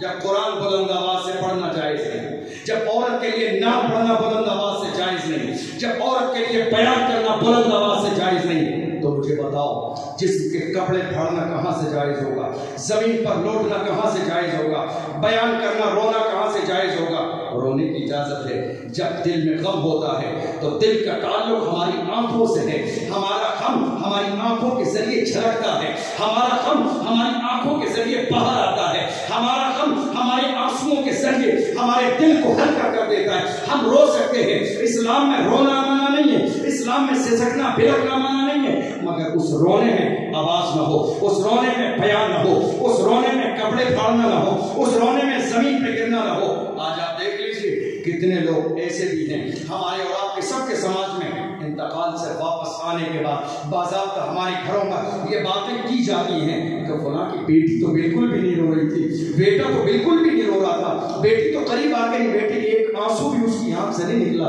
یہ کمپٹیشن کا دور ہے، ہر چیز میں کمپٹیشن ہے۔ آج ہمارے کچھ لوگوں نے رونے اور لباس کو پھاڑنے میں بھی کمپٹیشن بنا لیا۔ اسلام ان ساری چیزوں کو ناجائز کہتا ہے۔ میرے نبی نے جب دیکھا خاتون جنت فاطمہ میرے انتقال کی خبر سن کے رونے لگی ہے، رونا کیسا تھا؟ بس آنکھوں میں آنسو آ رہے تھے خاتون جنت کے. میرے نبی نے بلا کے قریب میں کہا, فاطمہ کے کان میں کہہ دیا, فاطمہ تو جنتی عورتوں کی سردار ہے, رونے کی ضرورت نہیں ہے, تجھے تیرے باپ کی جدائی زیادہ دن لمبی برداشت نہیں کرنا پڑے گی, بلکہ سب سے پہلے میرے خاندان میں تو مجھ سے آگے ملے گی. فاطمہ مسکرانے لگی ہے. اللہ نے کتنا عظیم مقام خاتون جنت کو عطا فرمایا. وہی خاتون جنت کہ یہاں 3 ہجری میں ایک بیٹا پیدا ہوا. ہمارے یہاں بھی بیٹے پیدا ہوتے ہیں, اگر گھر پہ پیدا ہوتے ہیں, گھر کے مرد گھر کے روم سے باہر ویٹ کر رہے ہوتے ہیں خوشخبری سننے کا, تو خوشی کون لا کے دیتا ہے؟ دائی. دائی خوشی لا کے دیتی ہے, خوشخبری گھر کے مردوں کو آ کے دائی بتاتی ہے اگر بچے کی پیدائش گھر میں ہو. حالانکہ آج تو بہت کم دائیوں کا دور ہے.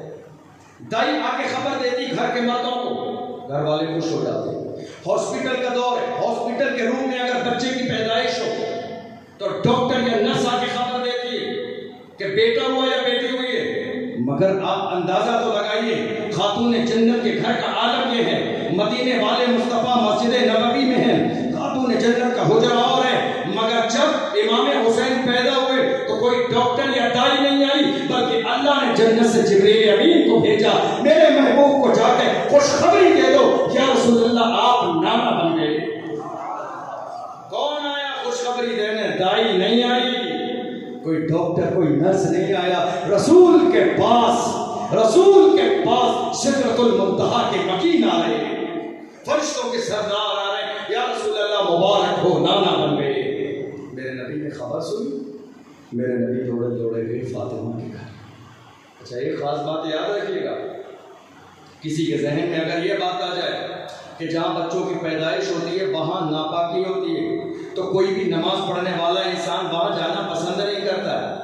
آخر یہ بیان کیوں کیا جاتا ہے؟ امام حسن پیدا ہوئے, میرے نبی دوڑتے ہوئے خاتون جنت کے پاس گئے. وجہ یہ تھی کہ اس پوری کائنات کی عورتوں میں یہ مقام ہے خاتون جنت کا کہ جو مہینے پر ناپاکی پوری دنیا کی تمام عورتوں کو ہوتی ہے, یہ شان خاتون جنت کی ہے کہ انہیں زندگی میں کبھی مہینے والی ناپاکی نہیں ہوئی.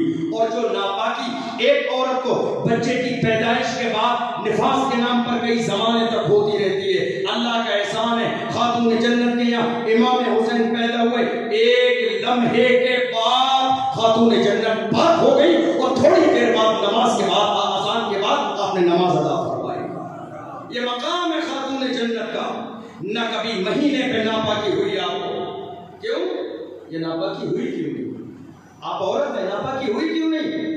اعلیٰ حضرت سے پوچھو ناپاکی کیوں نہیں ہوئی, تو اعلیٰ حضرت بیان فرماتے ہیں تیری نسل پاک میں ہے بچہ نور کا, تو ہے عین نور, تیرا سب گھرانہ نور کا. یہ نوری والے ہیں, نور والے ہیں, یہاں ناپاکی کا کوئی سوال نہیں ہے. اللہ کا قرآن شاہد ہے, قد جاءکم من اللہ نور وکتاب مبین. اے لوگوں گواہ ہو جاؤ, اللہ نے تمہارے درمیان اپنا نور بھیج دیا ہے. خاتون جنت کے ساتھ یہاں خبر سن کے میرے نبی آئے. میرے نبی نے امام حسن کو لیا, سینے سے لگایا, فرمایا علی نام کیا رکھو گے؟ علی نام کیا رکھو گے؟ علی نے کہا نام تو نانا رکھیں. سبحان اللہ, نام تو نانا رکھیں گے. میرے نبی نے فرمایا نام میں بھی نہیں رکھوں گا, جبریل امین رکھیں گے. جبریل آ گئے. آپ دیکھو تو صحیح, جتنی مرتبہ میرا ایمان و یقین ہے کہ جتنی مرتبہ آدم سے لے کے عیسیٰ تک جبریل امین سب کی بارگاہ میں آئے ہیں, ان سب سے زیادہ جبریل امین میرے نبی کی بارگاہ میں آئے. چند لمحے پہلے خبر دینے آئے, یا رسول اللہ نانا بن گئے. چند لمحے کے بعد جب نام رکھنے کی رسم ادا کی جا رہی ہے, میرے نبی نے کہا جبریل رکھیں گے, فوراً آ گئے ہیں. یا رسول اللہ مجھے رکھنے کی ضرورت ہی نہیں ہے, اللہ نے ان کا نام حسن رکھ دیا. مجھے بتاؤ ہے کوئی علی کے جیسا کوئی بہادر نہیں, علی کے شہزادے کی طرح کائنات میں کوئی شہزادہ نہیں, علی کے سسر کی طرح کوئی سسر نہیں, اور علی کی بیوی کی طرح اس کائنات میں کوئی بیوی نہیں ہے. کائنات میں علی کی بیوی کی طرح کوئی بیوی نہیں ہے.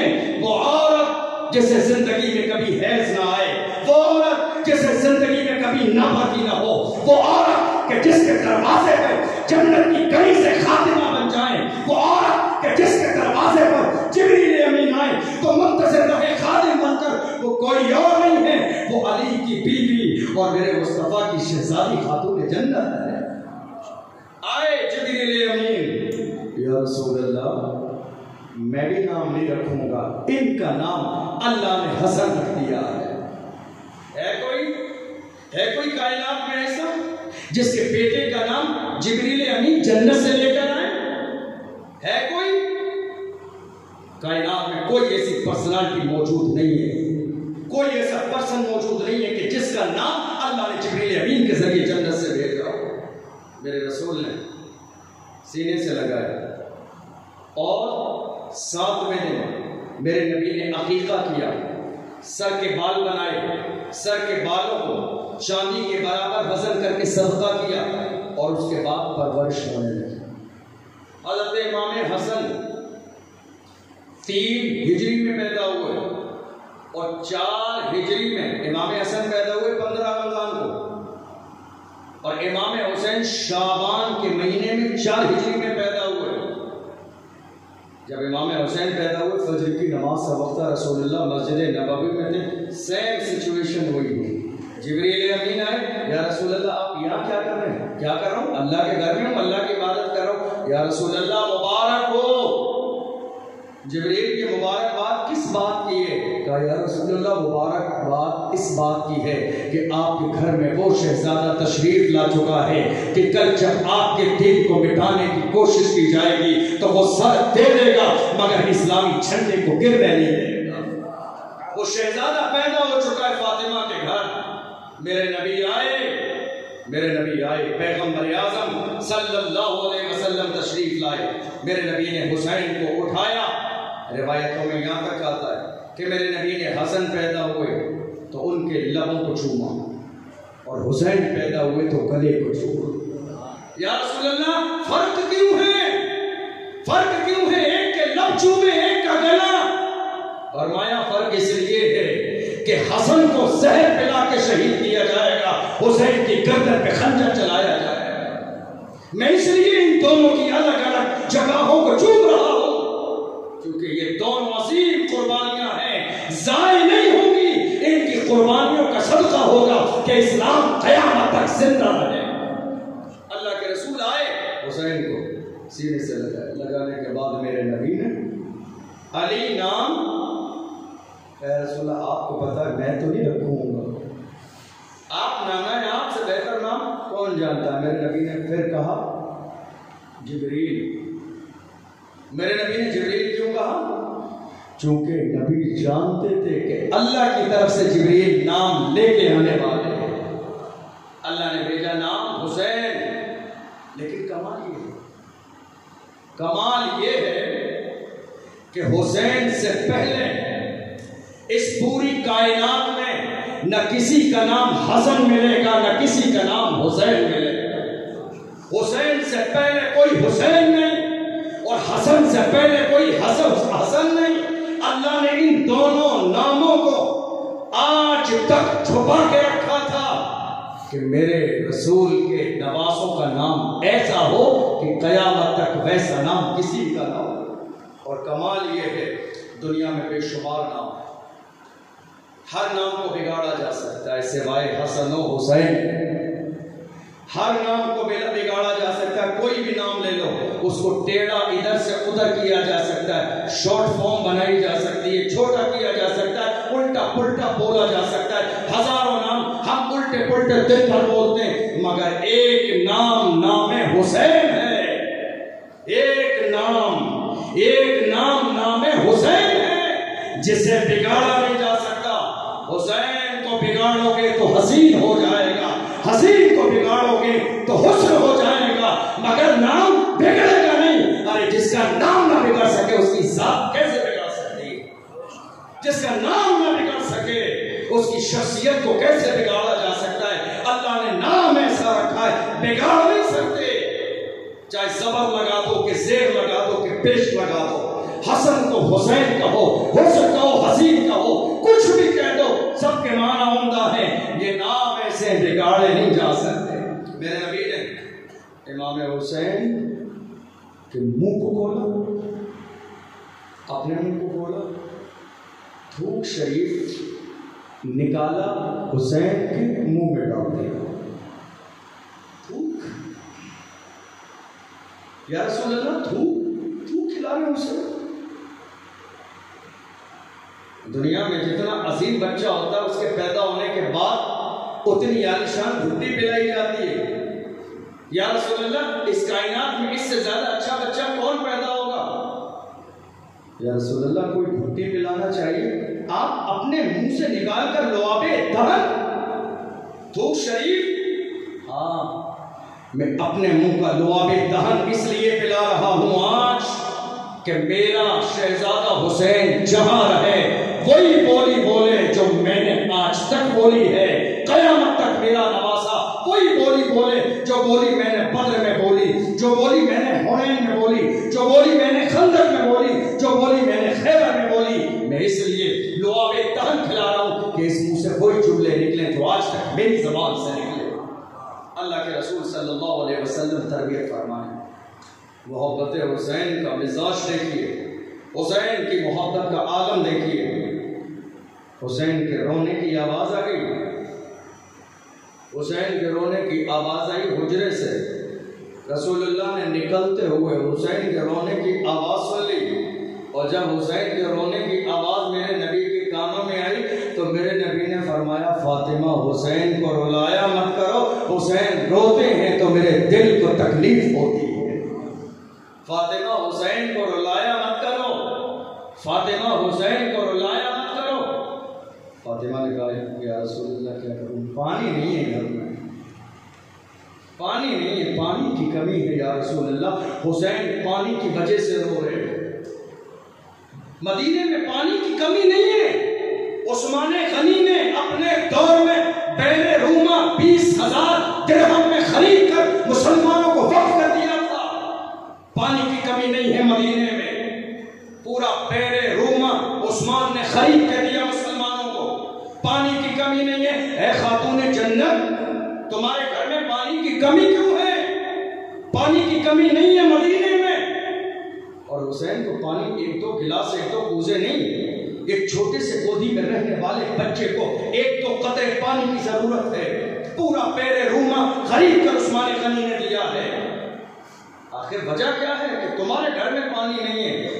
ہاں پانی نہیں ہے، اس میں بھی اللہ کی کوئی نہ کوئی حکمت ہے جو کہ بچپن سے خاتون جنت حسین کو پیاسا رکھ کر سکھا رہی ہے. بیٹا سیکھ لے، اس لیے کہ جو کام زندگی میں پہلی بار ہوتا ہے انسان کو عادت نہ ہو تو قدم ڈگمگا جاتے ہیں، جس کی عادت ہو قدم نہیں ڈگمگاتے ہیں. حسین کی تربیت پیاسا رکھ کے خاتون جنت کر رہی ہے. جانتی ہے کہ 3 دن کربلا میں بھوکا رہنا ہے، 3 دن کربلا میں پیاسا رہنا.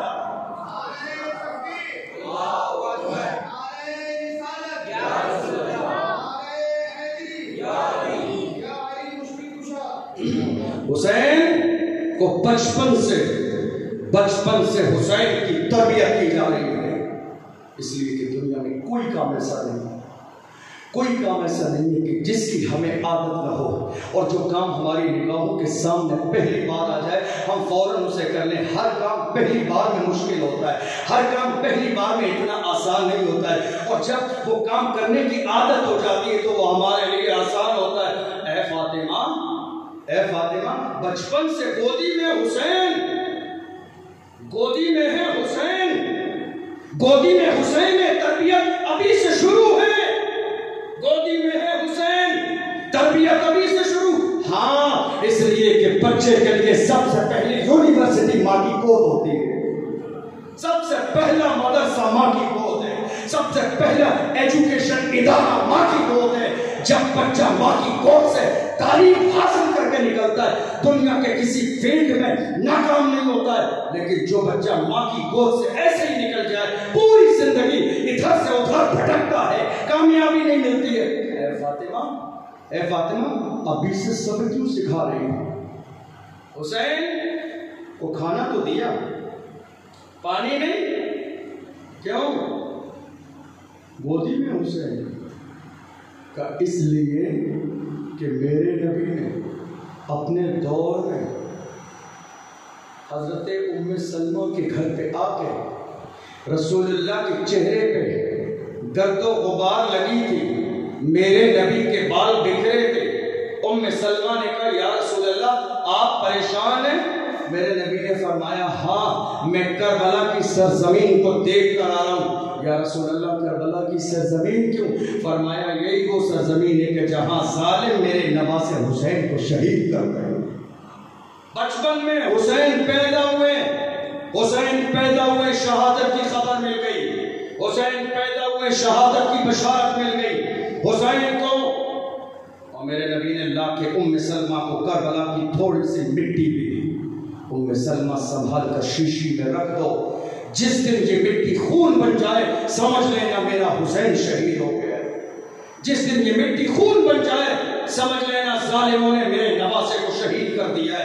اسی لیے بچپن کے زمانے سے پانی حلق میں ڈالنے سے کتراتی ہیں تاکہ حسین کو بچپن سے پیاس کو کنٹرول کرنے کا ایک جذبہ پیدا ہو جائے۔ آپ اندازہ لگائیے کیسے شہزادے یہ ہم جمعے کے دن مسجد میں نماز پڑھنے آتے ہیں، نماز جب ہم پڑھنے آتے ہیں تو ایسے وقت میں کئی بار ایسا ہوتا ہے جب جمعے کی تقریر ہوتی ہے کوئی چھوٹے موٹے مسٹیک ہو جائے، کوئی غلطی ہو جائے، کچھ کہنا ہو تقریر میں بولا جا سکتا ہے، تقریر میں بتایا جا سکتا ہے، اشارہ کیا جاتا ہے، لیکن تقریر کے بعد مرحلہ آتا ہے خطبے کا۔ تقریر کے بعد خطبہ ہے اور خطبہ واجب ہے۔ خطبے میں بولا نہیں جا سکتا، خطبے میں اترا نہیں جا سکتا، خطبے میں ادھر ادھر نہیں کیا جا سکتا، خطبے میں کوئی غلطی نہیں کی جا سکتی، خطبے میں کوئی گنجائش نہیں ہے، واجب ہے۔ میرے نبی مسجد نبوی میں خطبہ دے رہے ہیں، تقریر نہیں، خطبہ جس کو چھوڑا نہیں جا سکتا، خطبہ دے رہے ہیں۔ سامنے کون ہے؟ ابو بکر، سبحان اللہ۔ کون ہے سامنے؟ عمر۔ کون ہے؟ عثمان، علی، طلحہ، زبیر، عبد الرحمن بن عوف، یہ تمام جانثار رسول اللہ کے سامنے بیٹھے ہیں۔ اب رسول اللہ خطبہ دے رہے ہیں، سامنے مسجد نبوی کا دروازہ ہے، زمین پتھریلی ہے، فرش برابر نہیں ہے، فرش اونچا نیچا ہے، اونچا نیچا برابر نہیں ہے، لوگ بیٹھے ہیں۔ اب سب کی توجہ رسول اللہ کی طرف اور رسول کی نگاہ دروازے کی طرف۔ میرے نبی دروازے پہ کیوں دیکھ رہے جانتے ہو؟ چونکہ دونوں شہزادے حسن و حسین گھر کے دروازے سے باہر نکل کر مسجد نبوی میں آنے لگے۔ میرے نبی خطبہ دے رہے ہیں، خطبہ۔ فرق سمجھ گئے تقریر میں اور خطبے میں؟ تقریر میں بولا جا سکتا ہے، اشارہ کیا جا سکتا ہے، مگر خطبے میں ادھر ادھر نہیں کیا جا سکتا۔ میرے نبی ممبر پہ کھڑے خطبہ دے رہے ہیں۔ میرے نبی نے دیکھا حسین چونکہ بالکل چھوٹے سے ابھی نیا چلنا سیکھا ہے۔ جب چھوٹے بچے چلنا سیکھتے ہیں تو کبھی گرتے ہیں، کبھی اٹھتے ہیں، کبھی گرتے ہیں، کبھی اٹھتے ہیں، ابھی چلنا سیکھا ہے حسین و حسن نے۔ سامنے سے آ رسول اللہ کو لگا کہیں گر نہ جائیں، قدم ڈگمگا رہے۔ اب ایسے وقت میں میرے نبی کی نگاہ پڑ گئی، نبی چاہتے تو ابو بکر سے کہہ دیتے ابو بکر میں خطبہ دے رہا ہوں، جاؤ حسن حسین کو اٹھا کے لے آؤ۔ ہو سکتا تھا نا ایسا؟ چاہتے تو فاروق اعظم سے کہہ دیتے، عثمان غنی سے کہہ دیتے علی جاؤ شہزادے آگے، مگر نہیں، ایسا نہیں کیا۔ رسول نے خطبہ بند کر دیا، ممبر سے نیچے آئے، صحابہ کی صفوں کو جگہ بناتے بناتے رسول اللہ دروازے پہ گئے، شہزادوں کو گود میں اٹھایا، دونوں کے رخسار کو چوما، لانے کے بعد میں میرے نبی نے قریب بٹھا لیا۔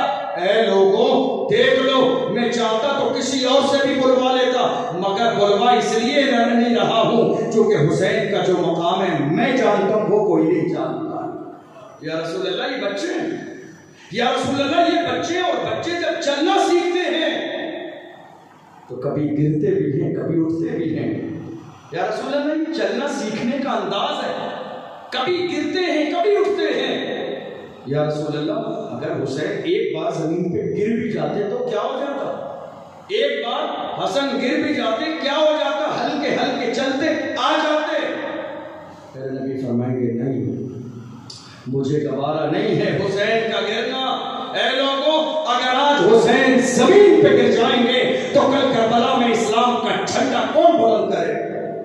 اگر آج حسین زمین پہ گر گئے تو اسلامی جھنڈے کو کل کربلا میں کون بلند کرے گا؟ میرے نبی فرماتے ہیں ان الحسن والحسین سیدہ شباب اہل الجنہ۔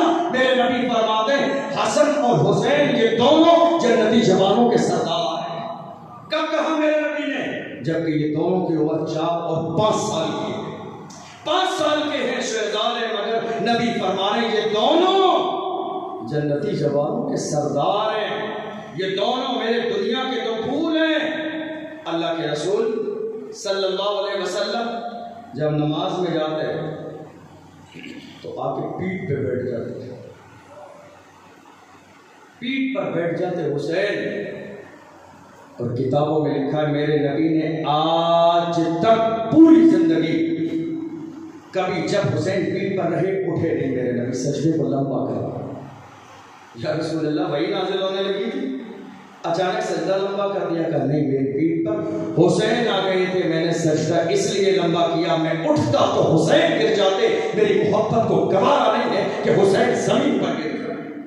مجھے بتاؤ، لوگ کہتے ہیں یزید رحمت اللہ علیہ، بتاؤ میرے نبی نے فرمایا اے اللہ انی احبہ فاحبہ، اے اللہ میں حسین سے محبت کرتا ہوں، اے اللہ تو بھی میرے حسین سے محبت فرما، اور اے اللہ ان تمام سے محبت فرما جو قیامت تک میرے حسین سے محبت کرنے والے ہیں۔ اور اللہ نے فرمایا جس کے دل میں حسین کا بغض ہے میں اس سے محبت نہیں کرتا، جس نے حسین سے محبت کی اس نے مجھ سے محبت کی، جس نے دل میں حسین سے بغض رکھا ہے اس نے مجھ سے بغض رکھا ہے، جس نے حسین کی عزت کی ہے اللہ اسے عزت دے گا، جس نے حسین کا بغض رکھا ہے اللہ اسے ذلیل فرما دے گا۔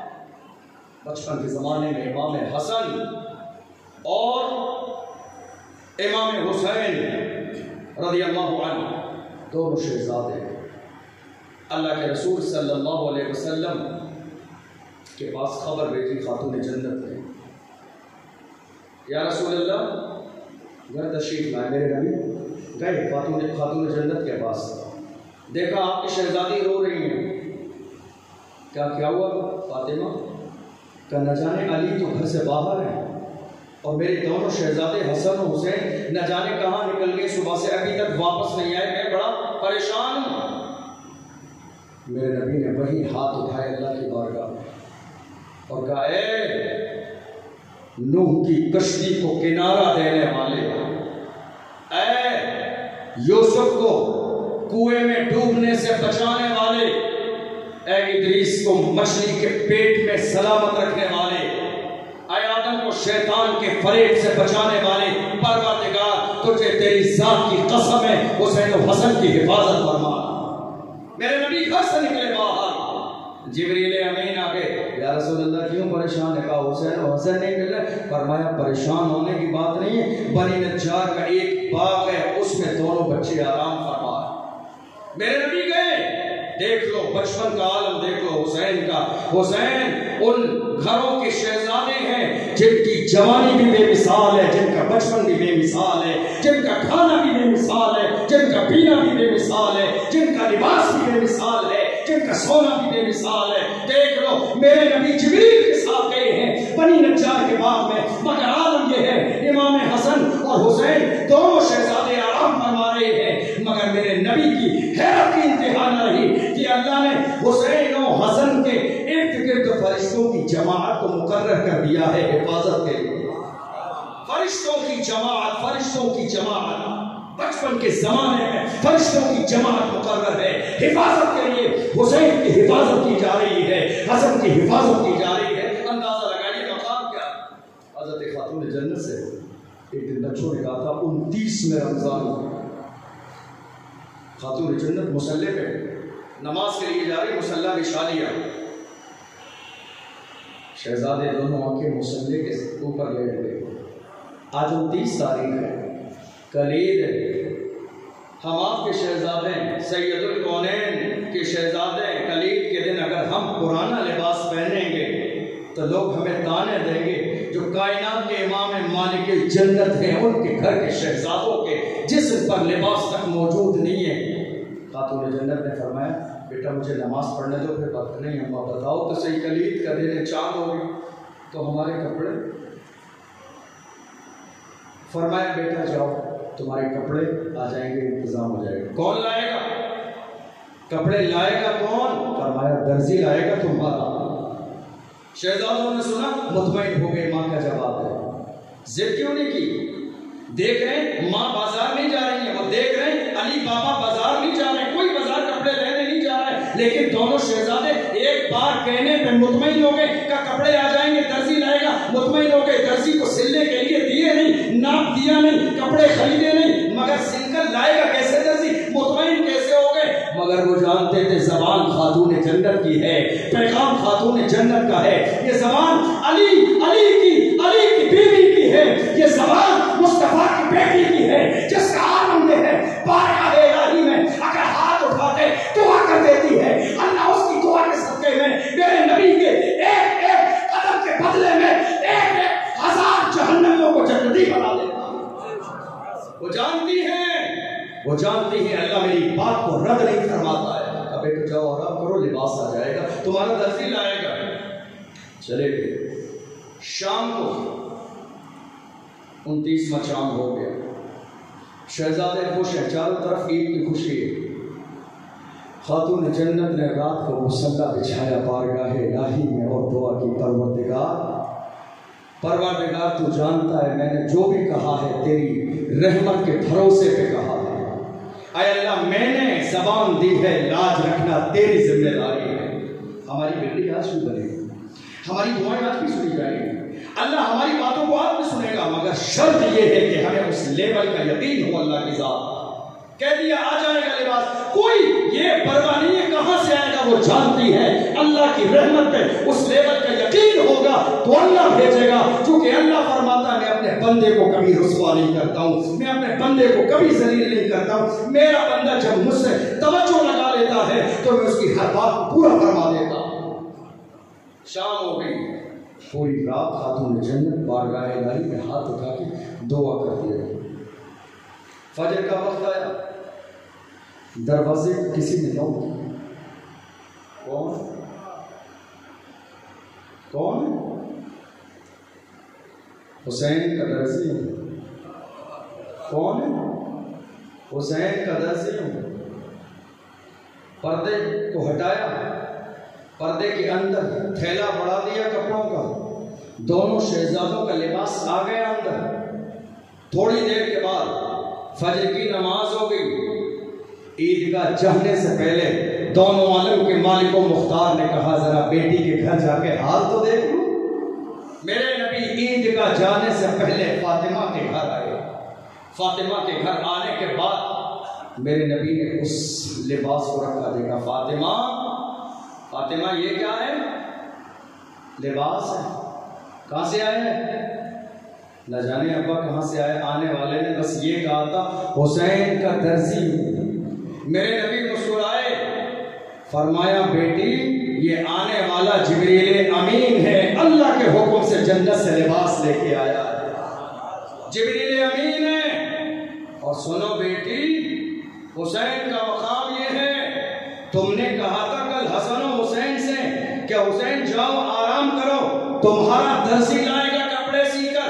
اللہ نے جبریل سے کہا جبریل لباس لے کے جا رہے ہو، مگر جب لباس دینے کی باری آئے تو کوئی اور نام نہ لینا۔ میری خاتون جنت نے یہ کہا حسین کا درزی، فاطمہ کی زبان سے یہ جملہ نکلا ہے حسین کا درزی۔ دروازے پہ جا کے جب تم سے پوچھا جائے تو یہ نہیں کہنا فلاں ہوں، بلکہ جملہ یہی استعمال کرنا حسین کا درزی بن کے آیا ہوں، تاکہ فاطمہ کی زبان سے نکلا جملہ پورا ہو جائے۔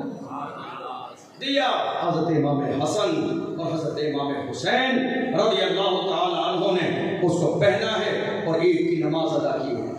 ہزاروں لاکھوں کی تعداد میں واقعات امام حسن اور امام حسین رضی اللہ تعالی عنہ کی زندگی کے ہیں، جن کو ہم اور آپ مہینوں کے اعتبار سے بیان کریں تو وہ ہمارے اور آپ کے لیے ناکافی ہیں۔ انشاءاللہ وقت رہا تو کل بیان کیے جائیں گے۔ اللہ کی بارگاہ میں دعا ہے پروردگار عالم ہم تمام کو شہدائے کربلا کے فیضان سے مالا مال فرمائے، ہماری اس کوشش اور محنت کو، محفل کو اپنی بارگاہ میں قبول فرمائے، اور جتنے لوگ یہاں اس محفل میں شرکت کرتے ہیں پروردگار سب کے دل میں جو جائز مرادیں ہیں اپنے کرم سے پورا فرمائے۔ کھڑے ہو جائیے، صلاۃ و سلام پڑھ لیجیے۔